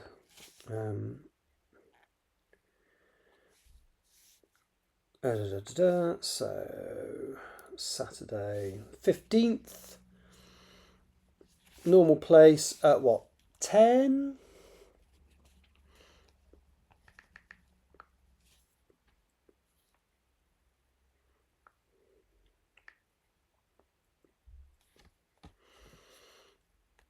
Okay, it is in the phone with an alarm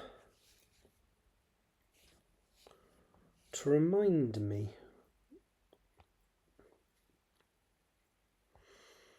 So 2 hours before and 1 day before. Right, okay, perfect.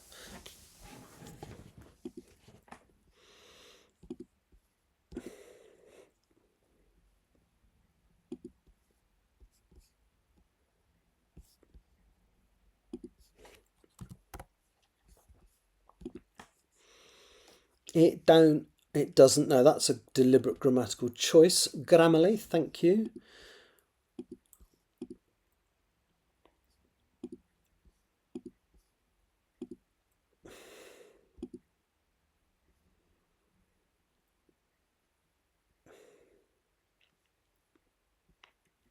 It's trying to correct my spelling of colours and my spelling of tyres.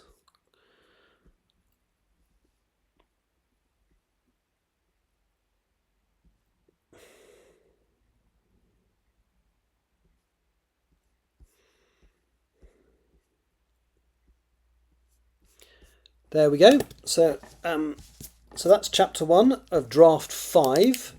Okay, perfect. Well, I'm about to finish now anyway. So, well, I'm going to pop your interview on now, actually. So anybody who is watching this, oh God, glasses fall off.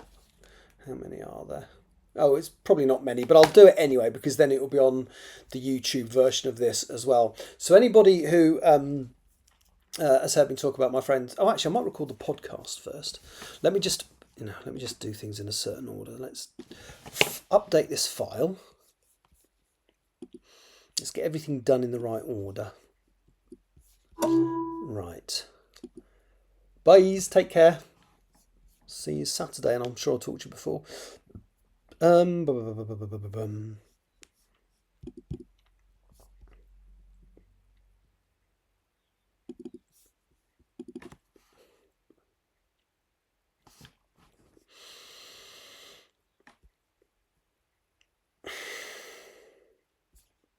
It's just opening.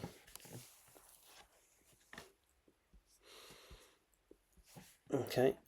All copy, and then all paste. Nope. There's a reason why I don't do that. I put it into this first, that's right.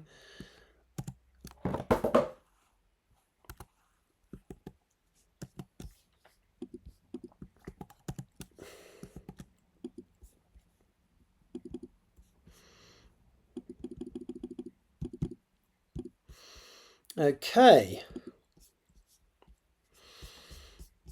Right, so there we go. First chapter of draft 5 of Empress is done, which is great. Long way to go, but that's fine.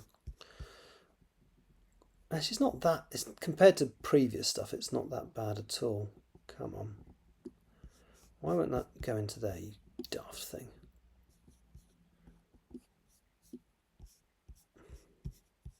Oh shit, come on. Why is that doing that?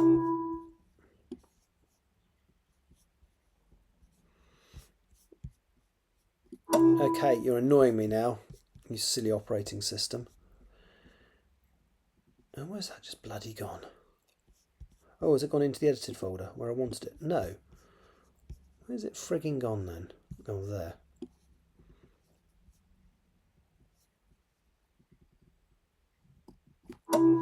Yay! God, that was difficult.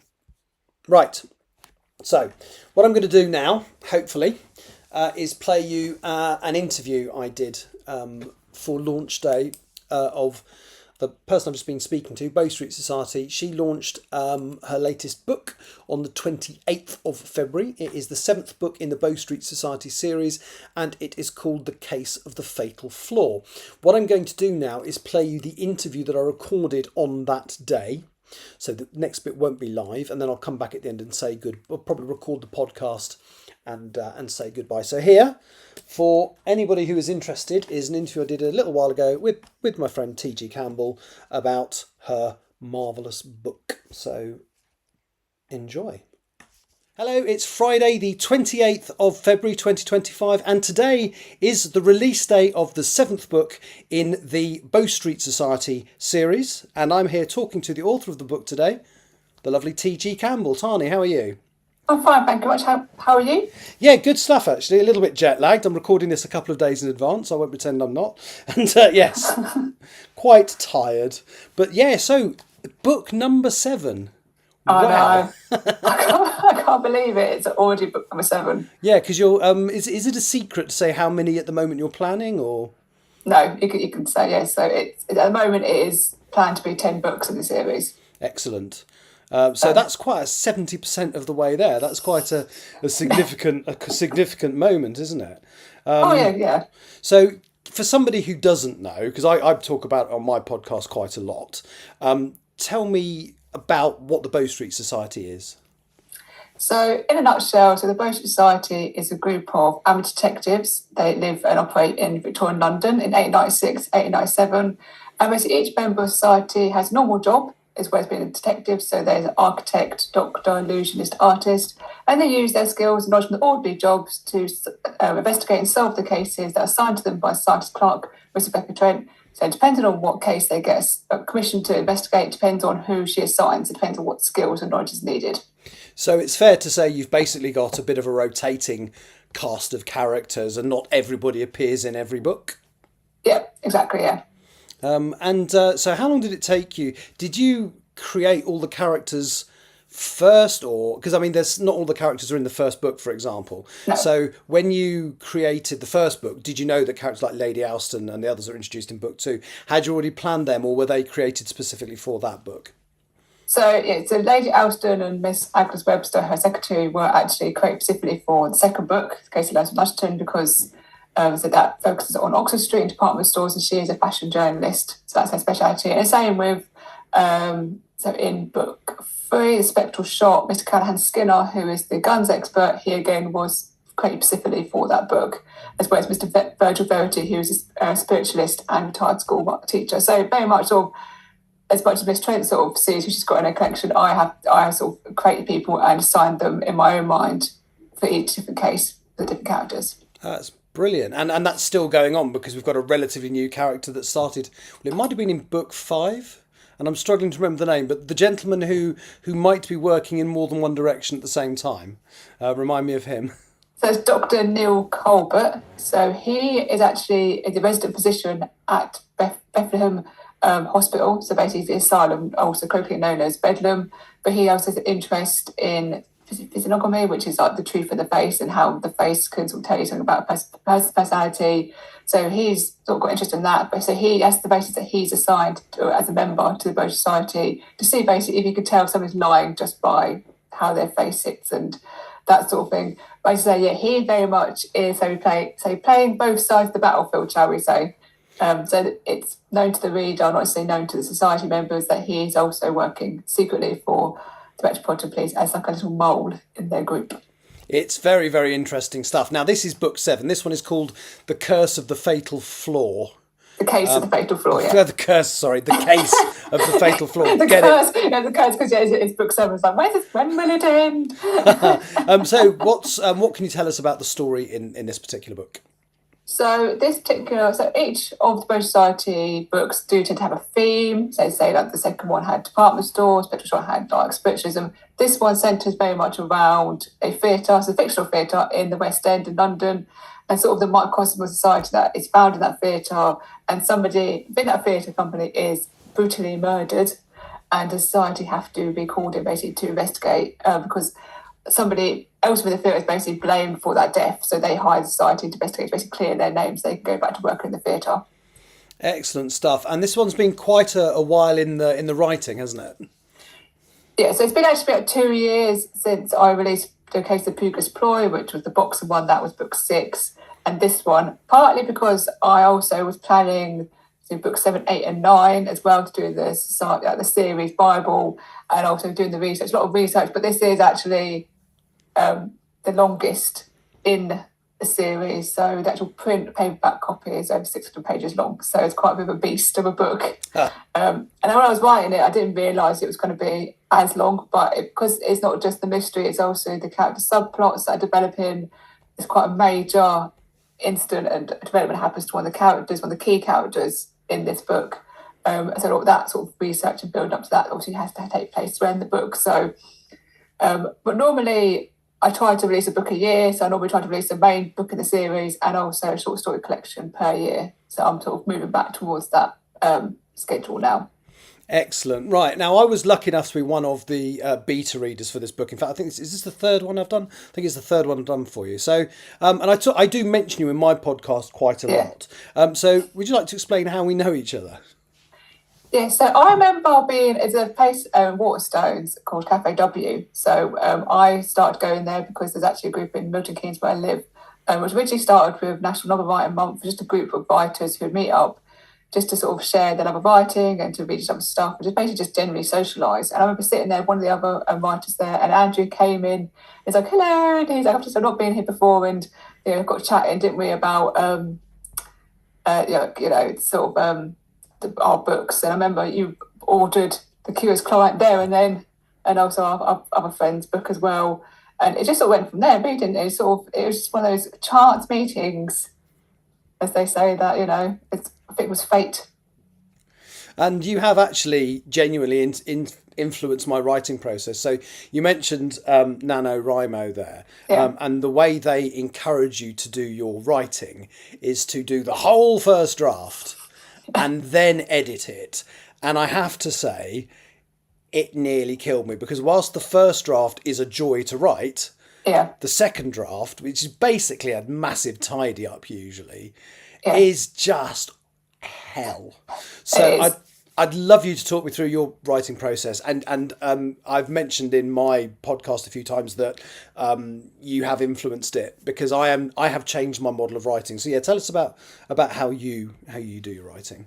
So like I say, when I first started getting into writing, I did that sort of technique of get the whole draft written and then go back, and I just found personally that it was just too much. Like I say, I'm a mountain to climb, and I couldn't hold in my head all different details, because with a mystery you very much have to, some people don't, but I very much have to plan my plot out, plan my mystery out, get the red herrings and clues. And I just couldn't go back and sort of revise that and edit that if it was one big massive draft. So first of all, I went away from having one single file, so I have each chapter in a different file, but I very much write in order and I edit as I go along, which some people say to you, no, don't do that, you'll never get a book finished. But actually I found it a lot quicker process, because once I get to that final edit of the main draft, a lot of the problems have already been resolved. So I will write a scene and then go back and edit that scene until I'm happy with it. There are various things that I will look at in that editing process, not just like, does it sound good?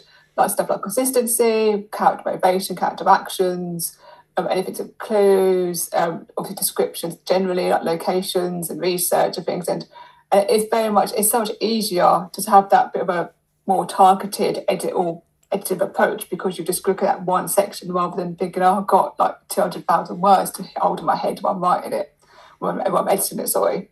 So that is very much the technique I use, and it's very I say the common technique is to do one big draft and then go back and edit it.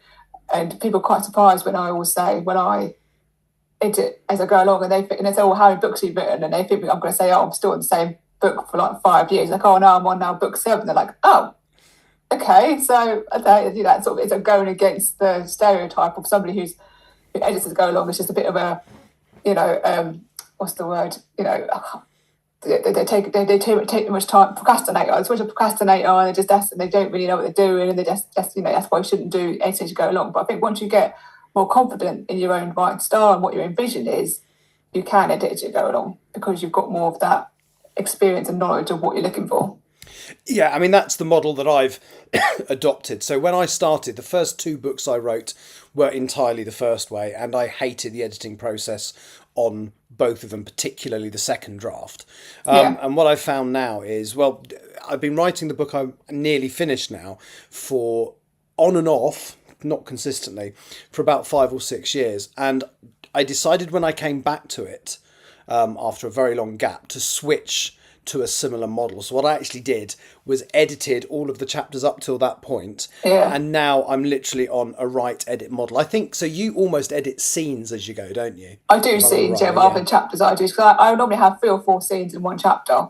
I think whereas your chapters, I think very much like tend to be one scene, don't they? It makes more sense. It's kind of the same sort of thing, but obviously your chapters tend to be like one scene, so that's why you do chapters rather than scenes. But it is sometimes just kind of feel like you're watching one scene from a TV program over and over and over again. But it's definitely worth it when you start to see the story emerge and the book emerge. It's definitely worth doing it.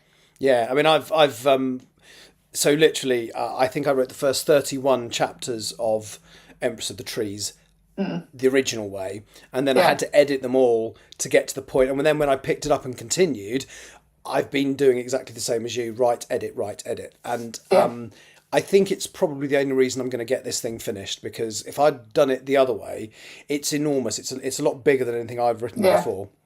And I think if I'd tried to write it the way I had originally, I don't think it would have ever happened. And I'm really pleased that you suggested it, because I specifically remember we were sitting in Cafe W when you said, oh, well, have you thought about doing it this way? And I'm sure I initially went, I have, but no, I'm not going to. And then I thought about it, and it is definitely working for me. As I say, I'm not going to lie, I am recording this in advance, so hopefully when this goes out, I will have finally finished that first draft of Empress. Fingers crossed indeed. But if I haven't, just keep poking him until he does, don't worry. Well, I will be very, very close. So, I mean, the audience will already know, because they'll have heard me either commiserate with myself for not meeting my target for the end of the month, or congratulate myself. But brilliant. I still think, even if you don't hit your target at the end of the month, I think the rate of what you're working at now is a lot quicker than previously, I think. So you should be very proud of actually having that motivation and actually that speed of working now, I think. Yeah, and I'm actually enjoying it as well. Although I think one of the things you said, one of the reasons possibly I was procrastinating a little, was because I'm not looking forward to not being with these characters anymore, because I really it's like you with your characters, you adore your characters, you know them backwards, and you worry when you write that, is this consistent with their personality and stuff like that. I mean, I've got to the point where I sometimes have a plan for the chapter, and then the characters just don't play ball, and you're like, I've now got to work round that because my original plan didn't work. But then sometimes that's a nice thing, because in the bit I've hopefully just finished writing as we speak, I decided to give 2 characters one more little trial before something nice happened to them, and then I wrote it, and I was writing, it's like, oh no, the nice things happen now, what's going on? And I just thought, you know what, I've given these guys enough grief up until this point, perhaps it might be quite nice to do something quite nice for them. But so no, genuinely thank you for that suggestion, because it has made a big difference to the way that I am now working, and hopefully as a result I'm getting somewhere. So you've got quite a diverse and large list of characters in your books, and usually some are in the stories more than others. Who's the big character in this one, would you say, if there is one? So that would probably definitely be Mr. Percival Locke, who is the illusionist and on the side master gentleman thief. Because for a while, I think since book 3, he's sort of been in the periphery, or very much sort of not even in the books, because he is also a heroin addict. So he is actually coming out of that rehab, thankfully, due to his wife, Dr. Annette Locke, who's helped him basically overcome his demons and overcome his addiction. And he actually comes out of sort of that situation to then be assigned to the case because he owns his own theatre called the Paddington Palladium. So he's got a lot of knowledge of how the theatre works, how the mechanics of the society and the hierarchy in theatres. So he's assigned by Miss Trent to basically be almost like one of the investigators in that case. And very much, I think he's very much a welcome return for Mr. Locke, because there's definitely sort of a couple of strong personalities within the collective characters, and other than Mr. Locke, I would say Dr. Wicks is the other one. And Mr. Locke is one that people sort of warm to from the beginning because he's a gentleman, he's a bit of a charmer, a bit of a womanizer, but ultimately he is human and he has flaws and he has his own issues. And I think people appreciate that I've tried to do a realistic portrayal of heroin addiction back in that era and how that would have been dealt with, and not just sort of papered over the cracks, basically. And so it's good to actually see him back in the fold, being his usual charming self, even though he's a bit tired and a bit, obviously still struggling because he's still recovering from his rehab. But it's good to actually see him getting back to something of his former self. Yeah, I mean, I genuinely believe that was a very brave decision to make because he is one of the more popular characters, I would say. And so to I suppose, take the time to do that plotline realistically meant it had to be out of some of the books. For months. Yeah, exactly. Within the universe of the books, he was out of the action for about a few months, yeah. Yeah, and then, of course, you've also got other characters missing from these books, haven't you? Because certain people are off doing other things. Yeah. So there's a couple of characters who are actually abroad at the moment. So one's in America, one's in Paris. And also there are two others that are also a completely other person in Paris. So, but that has also been part of another subplot, sort of a romantic, sort of will they, won't they subplot. But I kind of feel like it got to the point where, particularly one of the characters, I think the readers kind of needed a bit of a welcome break from him. Because even though he's a bit of a comic relief, he's a bit of one of the characters you just want to pick up and shake and be like, grow a pair, basically. I think you're hoping his time away is going to, because even if it isn't going to be directly in the main series, you kind of have an idea of what happens to them when they're away that will shape any changes to them when they return. Is that fair? I think with him, he will, when he comes back, he'll be starting sort of on that road properly to actually reassessing his own life and take responsibility for himself as well. I think he won't be an overnight change, but he will be. It would take a lot of time for reflection. He would have had to rely very much on his own senses, his own intellect, his own wits, basically, within America when he was over there. And I think when he comes back to London, he is going to try to carry that on and basically try to be a bit more of a less annoying individual, lack of a better term. Excellent. So you tend to do quite a lot of research for these books. I know you do take pride in making them as historically accurate as you possibly can. So what do you do and how long does that take? So what I tend to do is I do a plot plan, which is quite detailed. Then I'll then go off and have research points that I'll need to research. So with this one particularly, I wanted to make sure I included some slang phrases because the main actress happens in London, but they also go to Birmingham for a bit. So I want to make sure some of that is actually included. So sort of with slang, I use sort of J. Reddenware's Victorian Dictionary of Slang and Phrase. I also got a book, Lost Buildings of Birmingham. So again, a lot of the buildings, then it's how the place they go to in the book were actual public houses that also don't exist anymore. And obviously, especially with the police as well, I'm very keen to get that side of things accurate. So I contacted the West Midlands Police Museum and they gave me a lot of help with because it was the City of Birmingham Police at the time I'm writing, so hadn't quite merged at that point. And the detective department was still relatively new, like it was in most of the parts of the country. So again, making sure that part was realistic. And also just because the theatre itself is such, you see what I think of theatre as theatre, but there's so much research that goes into the mechanics of how the theatre works. And also I think with what can show you when you do your research is you can sometimes make assumptions about certain environments and certain settings. And what obviously nowadays with theatre, and we all, you're used to it being like dead silent and the house lights go down when you have performance. Whereas back in 1897, when this is a set, house lights were automatically left on and people regularly chatted throughout a performance because it was seen more of a social setting. It was more of an opportunity to get gossip. And so again, unless you've done that research, you would automatically assume that it would be how it is done now. So it's that sort of thing that I like to pick up on, and it gives you a more sense of place, a more sense of of people, and even sort of down to who would actually be in the theatre itself. So you've got the usual stage manager, the business manager, the actual manager of the theatre. But also you've got somebody called a supermaster, who would be someone in charge of the extras, because they were called supers, And so it's all those sort of little things that not only sort of formed the setting, but also formed the mystery.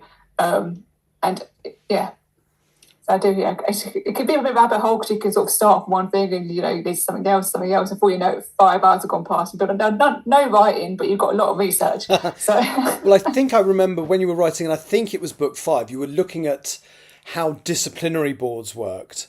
Yes. For Mr. Conway, and I think that slowed you down for quite a while, because it was quite difficult. You knew how they worked for somebody above a certain rank, but not his. So you kind of had to... what it was difficult, because actually I could find out how it worked for somebody below his rank, like a constable, how that would work for them, maybe even a sergeant. But because Conway is an inspector, there wasn't many examples of an inspector being put through that.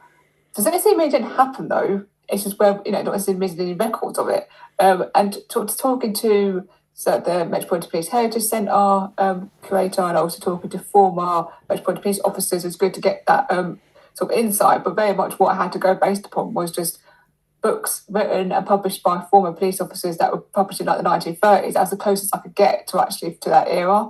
But that was very interesting. So because it's very much with sort of Metropolitan Police back in that era, was very much like you've got the official stance of what should happen, and you've got that little bit of an underbelly and actually what actually happens. And I feel like in most organisations, I think, and I just really I'm fascinated by that culture, fascinated by that psychology, and how that would be sort of dealt with back then.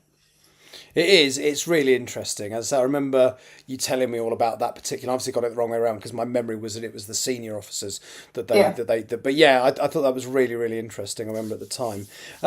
So book 7. Wow, 70% of the way through the series as planned, if nothing changes. So what? I think people are hoping that it does change. I think people are like, you will write on number 11, won't you? You will write number 11. Like at the moment. No, but it's planned to be the spin-offs. But yeah, there's at the moment unfortunately it's going to come to an end on book 10, I'm afraid. Oh, so what can you tell us about what goes on beyond books? I mean, obviously you can't say too much, because you don't want to even give spoilers for the book. But I believe you already have started working on book 8.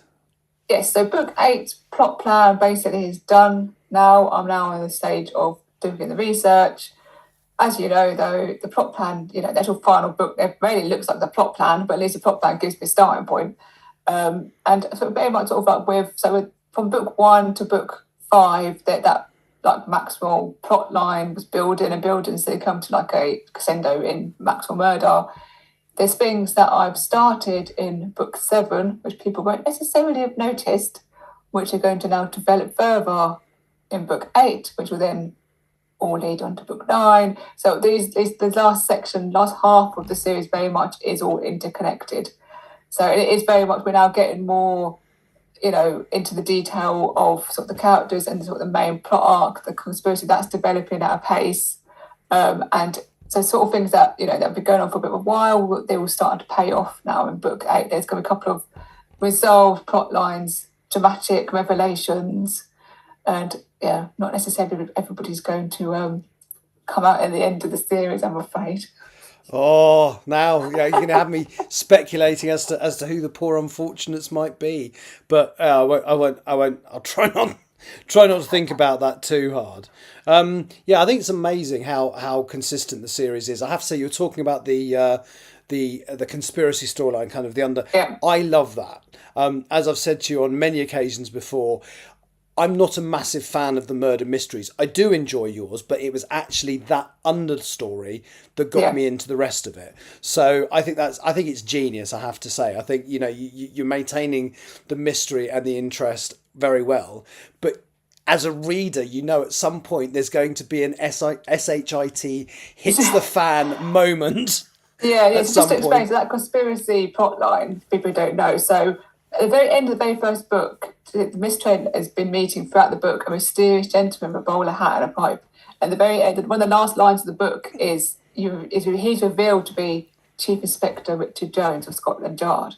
And as the series goes on, you discover that even though Miss Trent is the clerk and the public face of the society, Chief Inspector Jones is actually the true founder of the society. And he, being a very young Chief Inspector, he's only in his early 30s. I think a lot of people forget that. He's only 33, which actually back then would have been quite an impressive feat to become a Chief Inspector of Scotland Yard Detective Branch at such a young age. Obviously, he was mentored by Conway when he first joined the police. Basically, for Jones to publicly be seen to be being disloyal and going against the police, because very much it was about like being loyal and staying together and that sort of culture. If he was to be exposed as that leader, it could ruin his career. It would be quite bad for the police themselves, because he's ultimately saying, well, we're not good enough as a police force. That's why we need this bunch of members of the public who are just basically meddlers, basically, to come in and sort our investigations out, because we're just not very competent. So that would be how it would be perceived. So he has to very much keep his role within the society secret. Conway, again, as revealed throughout the series, that you find out that he was there from the beginning, so which I think came quite a surprise to the readers. I think they thought that he came out through a bit later, but actually he's been there from the beginning, from some of the flashbacks. And so between two of them, they recruited Miss Trent. So Miss Trent knows that Jones is the founder, and she knows Conway's obviously knows as well. Conway is very much stuck in the middle between his loyalty to the police and also what he believes in society. So I think that's why he's quite a popular character as well. And the rest of the conspiracy theories, like they're trying to, the three of them are trying to keep this secret in order to protect the society and be able to ensure that it can continue to give the justice to members of the public that is what it was set up for. But at the same time, you've got Inspector Wolfe, Caleb Wolfe of Bow Street, and Inspector Gideon Lee, originally from Kensington, he's now in Scotland Yard, investigating this mysterious founder of society, this mysterious employer, Miss Trent, and basically trying to expose that truth. And with the view to actually then closing down society, because Wolfe believes that members of the public should be putting themselves in danger, should be getting involved, whereas Inspector Lee just likes his lifestyle and he just thinks that they're a threat to his lifestyle, basically. And it's really having an impact on the characters, because I was trying to work out when Miss Trent and Chief Inspector Jones were last able to meet, because they're having to be so careful now. Because they're constantly being watched, Yeah, so I can't remember. I mean, it's certainly, I don't think from memory, because I've been one of your beta readers, I've already read the book. I don't think they meet in this one. Did they meet in the last one as well? I think the last time they were able to meet, I think it was Jones, Conway, Miss Trent at Poets' Corner, Westminster Abbey. I think that was in Pugilist Ploy. If not, it was definitely in the one before that. But no, yeah, exactly, in book 7, because people who read the Pugilist Ploy will know that at the end of Pugilist Ploy, Conway has been not deranked, but he's been reassigned to Bow Street. So he's been moved out of Scotland Yard, and he was the head of the fictitious mob squad. He's now been removed from that, and Lee has been put in his place. So Lee is very much using his position to have detectives watch not only the Bow Society house and Miss Trent, but also all the other members. So there's covert surveillance of them happening. When I say covert, he's quite openly says to them, I'm watching you all. So because of that, Miss Trent can't see Jones, but she's also finding it very difficult to meet Conway as well. It's really, really interesting stuff, I have to say. For those of you who haven't read book 7 yet, you are absolutely in for a treat. So how do you, because you're self-published, aren't you? You don't, you're not. So how do you let people know that these books are there? I think I'm quite lucky in the sense that because it's a bit of a niche, but it's a different way of doing crime fiction. People sort of stumble upon them anyway through like Amazon, for the algorithms and everything. But also I do have a newsletter, Gaslight Gazette, people subscribe to. I've got a quite active with social media, so I have a trivia of the day fact, which I do every day. It's any kind of fact to do with from the 1800s. So it could be a painting, a book, a person born, or a weird invention or a slang term, and that sort of gets people interested in that side of things, and then go from that to the books. But I also do in-person book signing events, and this year I'm doing the most book signing events in 1 year than I've ever done before. So on the 8th of March, I'm going to be at the Dark Side of Brighton Festival. So I'm on a panel for the historical crime fiction with some other authors at that event. Then on the 22nd of March, I'm at the Fiction Fans and Ball Gowns book sign event in Newark. And then the 26th of April, I'm at the Book Clubs in Birmingham book sign event at the Holiday Inn NEC Birmingham. And then in 25th of October, I'm one of the signing authors at the Authors Armouries, which is at the Royal Armouries in Leeds. So, and I've also got a couple of other events that I've also signed up from, hopefully going to do this as well. So I'm very much those in-person events are very popular. They're very they do very well for me, because I can actually stand in front of somebody and actually tell them what the book's about. Because when I say crime fiction, everybody's got this preconceived idea of what crime fiction is, and then when I explain actually mine's a bit different, they're like, that sounds really interesting actually. And then they buy the first book. Or I've actually had people buy like the Pugilist Ploy because they like boxing. So they've actually read Pugilist Ploy, loved the whole story, and they've gone back and read books 1 to 5. But again, doing interviews like this, sort of networking, getting out there, talk to other authors or book bloggers, streamers. So with the release of this book, I'm doing a couple of radio interviews. It's really got to try and just basically put yourself out there, and you have the confidence to actually put your book out there, put yourself out there. It's not good for everybody, and you need to realise that there will be people who may have a negative opinion of your books. Nothing personal. People just, they don't necessarily like everything they read. That's absolutely fine. But you have to have that sort of, readiness to actually, have that sort of negative reviews or feedback. But at the same time, you have brilliant authors, brilliant readers, and authors who, love your work, who are very supportive, who are happy to sort of share each other's books, and also do interviews with each other and everything. And especially with a couple of readers that I say they came to UK Book Club Live event that I've done a couple of years ago, and then they came to Books on the Beach last year, and that was the first kind of indie book fair they'd done. They loved it, so it's building those connections, and that's just appreciating every single reader that you do get, and building that brand, really. I mean, I think you've done a great job. I say one of the things that puts me off of self-publishing is I'm not even interested in doing the amount of sheer work that you do to get yourself out there. I know it sounds really lazy, but it just, I don't know, that's what worries me about going down the self-publishing route. So hats off to you, because it's obviously working for you, and you've got a following now, and every time I look at your social media, the numbers of followers and bits and pieces are growing. And obviously I looked at I think I can't remember what the fact was, but I did see when it was able to pre-order on Amazon, it seemed to be doing quite well, and stuff like that. So that's all wonderful to hear, and they're also really good books as well. Oh, thank you. Which, half the battle, yeah. Yeah, absolutely. Thank you so much for spending the time to talk to me today. As I say, the book is out today in both ebook and paperback. It's a big one. Don't drop it on your foot. But so congratulations on it. I'm looking forward to book 8. Thank you so much. Take care. Thank you. There we go. So that was the interview I did a little while ago with Tani Campbell, who writes the Bow Street Society mystery series. Right. The last thing I'm going to do today is record my podcast. So let me just find the software. Or shall I just do it into my phone like I normally do? Let's just do it into my phone like I normally do. There you go, so you get me full screen, which is bloody nice for you, I think. So, let me just do it on here. I use a lovely, easy-to-use piece of software. Ooh. So, select from Files app, so opening titles, there we go, and then record. So today is, where are we? Tuesday the 11th. Hello, today is Tuesday the 11th of March 2025, and you are listening to the Diary of a Wannabe Writer. And I've had quite a successful day again today. My original plan was pretty much what I did. Actually, not entirely. I was due to have an extra plug socket put in today in my kitchen.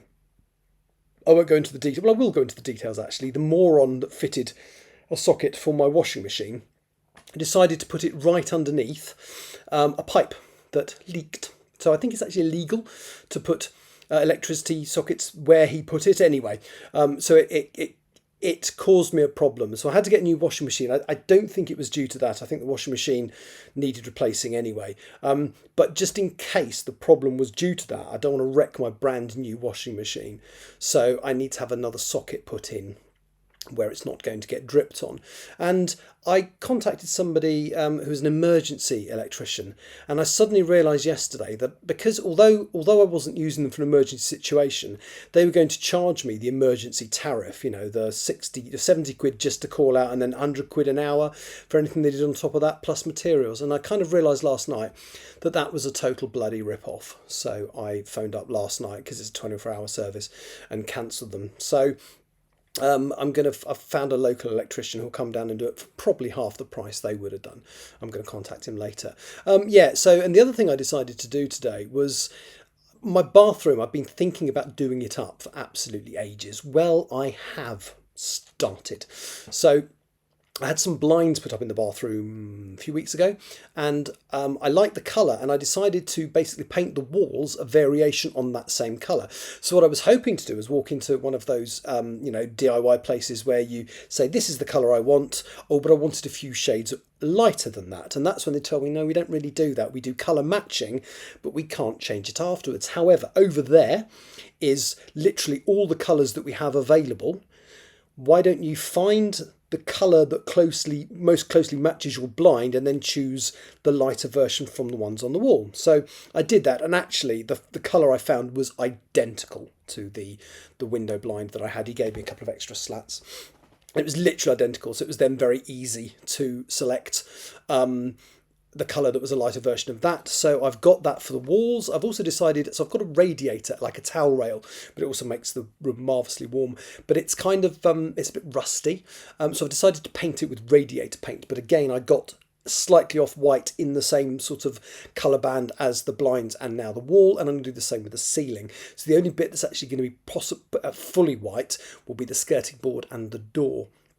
I also bought my bed, the cupboard in the bathroom is an absolute wreck. Anyway, so I kind of bought all those bits. But the other thing I did this morning was I wandered into town before I did all the painty decoraty type stuff, and started work on. Sorry, it takes such a long time to get used to saying still life. Started working on still life. Now the first chapter, which was originally called The Disappearance of Molly Clark, has actually got some of the more significant changes that need to be made to the story. So one of the bits of feedback that I got was that it was very likely Alfie would have married his sweetheart before he went to war in 1915, because she would have got a widow's pension if anything happened to him. So the chapter was called The Disappearance of Molly Clark. It is now called The Disappearance of Molly Smith, because that is her married name, although she'll still be referred to as Molly Clark for most of the rest of the book, because she hasn't got used to the new name, to be honest. But anyway, so I rewrote that chapter, added the reference to the fact that instead of getting engaged in secret, they'd gotten married in secret. So neither her mum or Alfie's so Molly's mum or Alfie's parents know. And it was a nice. It was basically I deleted a page and put in a different page that kind of explained the revised version of what had happened, and it worked really well. Then I went into town and did all the bits and pieces I just talked about regarding the decorating stuff, and spent quite a lot of money, because the other thing, I've never owned a decent drill set. I've never owned a box of drill bits. I haven't got a spirit level or Stanley knife. So all the basic stuff I need for home improvement stuff I went and bought, on top of a new a new cabinet for the wall in the kitchen, in the bathroom, and all the paints and all the other bits and pieces I need. And then I came home and I did a live stream. In fact, this is part of that live stream, and in that I did both the screen then paper edits of chapter 1, because it didn't need that much work. I say most of the stuff I didn't change because it's exactly how it needs to be. So there we go. Okay, I have had a busy day today, and so I kind of want to do a couple of chapters a day when I'm not working. There's 33 chapters in this book. I've signed off chapter 1 of what is hopefully the final draft today. Another 32 to go, but hopefully, tomorrow I'm going to be in all day, because I'm kind of waiting for deliveries and bits and pieces. I scheduled them all from me being away at the weekend. Anything I missed, I've scheduled for Wednesday. So I'm going to be at home. So my plan is to do the second coat of paint in the bathroom, and to try and edit chapters 2 and hopefully 3 of this. As I say, I've got a list of things I need to change, and what I shall do is read each chapter through once, just quickly read it through, probably not online or anything, not on a live stream. Read it through, look at my list of changes I need to make, see if any of them apply to that chapter, and if they do, change them. And then do the screen and paper edits. As I say, it didn't take me very long to do that. This has been a 2 hour. The live stream I did today was 2 hours, but I suddenly realised I had never put the interview I did with T.G. Campbell out as part of one of my live streams, the one I did for a book launch a couple of weeks ago. So I've stuck that out today, plus had a bit of a banter. So yeah, I reckon it's probably about 3 or 4 hours work to do 2 chapters. And when you consider that I'm not working until the 24th, that would seem like a very good time investment, because if I can, so after today I've got another 12 days off, so if I can get 2 chapters done a day, that takes me to chapter 25, which only leaves me 8 to go, which would be brilliant. But anyway, chapter 1, The Disappearance of Molly Smith, which is now the name of the chapter, is edited and signed off. If this is the final draft, it is the final version of the chapter. Let's hope it is. Right, thank you for listening. I'll be back tomorrow, hopefully to celebrate blue walls in my bathroom and 2 more chapters of Still Life Edited. Thank you for listening. Take care. See you tomorrow. God, I can waffle. But there we go. That's what the podcast is for. Well, it's not for waffling, but it's for me to do that. Right, let's just check that transition is in the right place.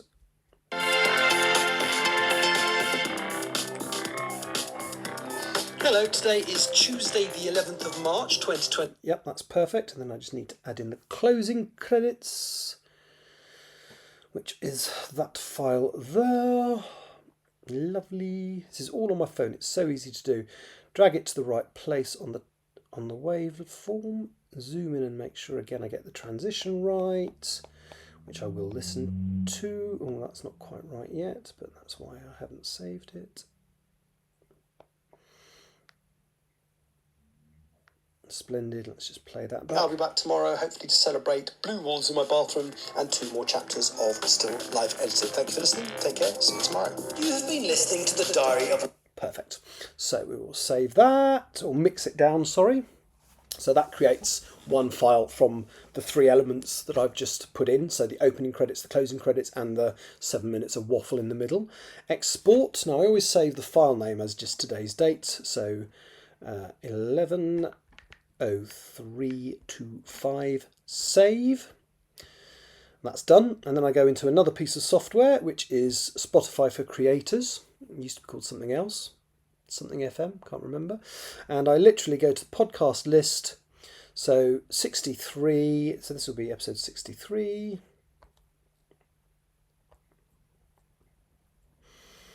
Upload the file. No, I've just done... Oh, is it 10th? Have I just uploaded the wrong file? I think I've uploaded the wrong file. Stop. Start again. Upload an episode. Select file. 11. Yeah, I was trying to upload the wrong episode. I've done that before. And that just gets very complicated because the file automatically uploads to Spotify and YouTube. And if I correct it on here, it corrects on Spotify, but not on YouTube, which then creates me a problemo. Right, let me just... Because I'm waffly, I've now forgotten what episode number I was on. So if I just look on Spotify, I think yesterday's was episode 62. Let's have a look. Season 2, episode 62, should I say? Yes, it was. So this is 63. Still Life. 5th draft. Started. And today's date, which we said was the 11th. 11th March 2025. I talk about some decorating I have done today, and about how I started on the 5th and hopefully final draft of Still Life this afternoon.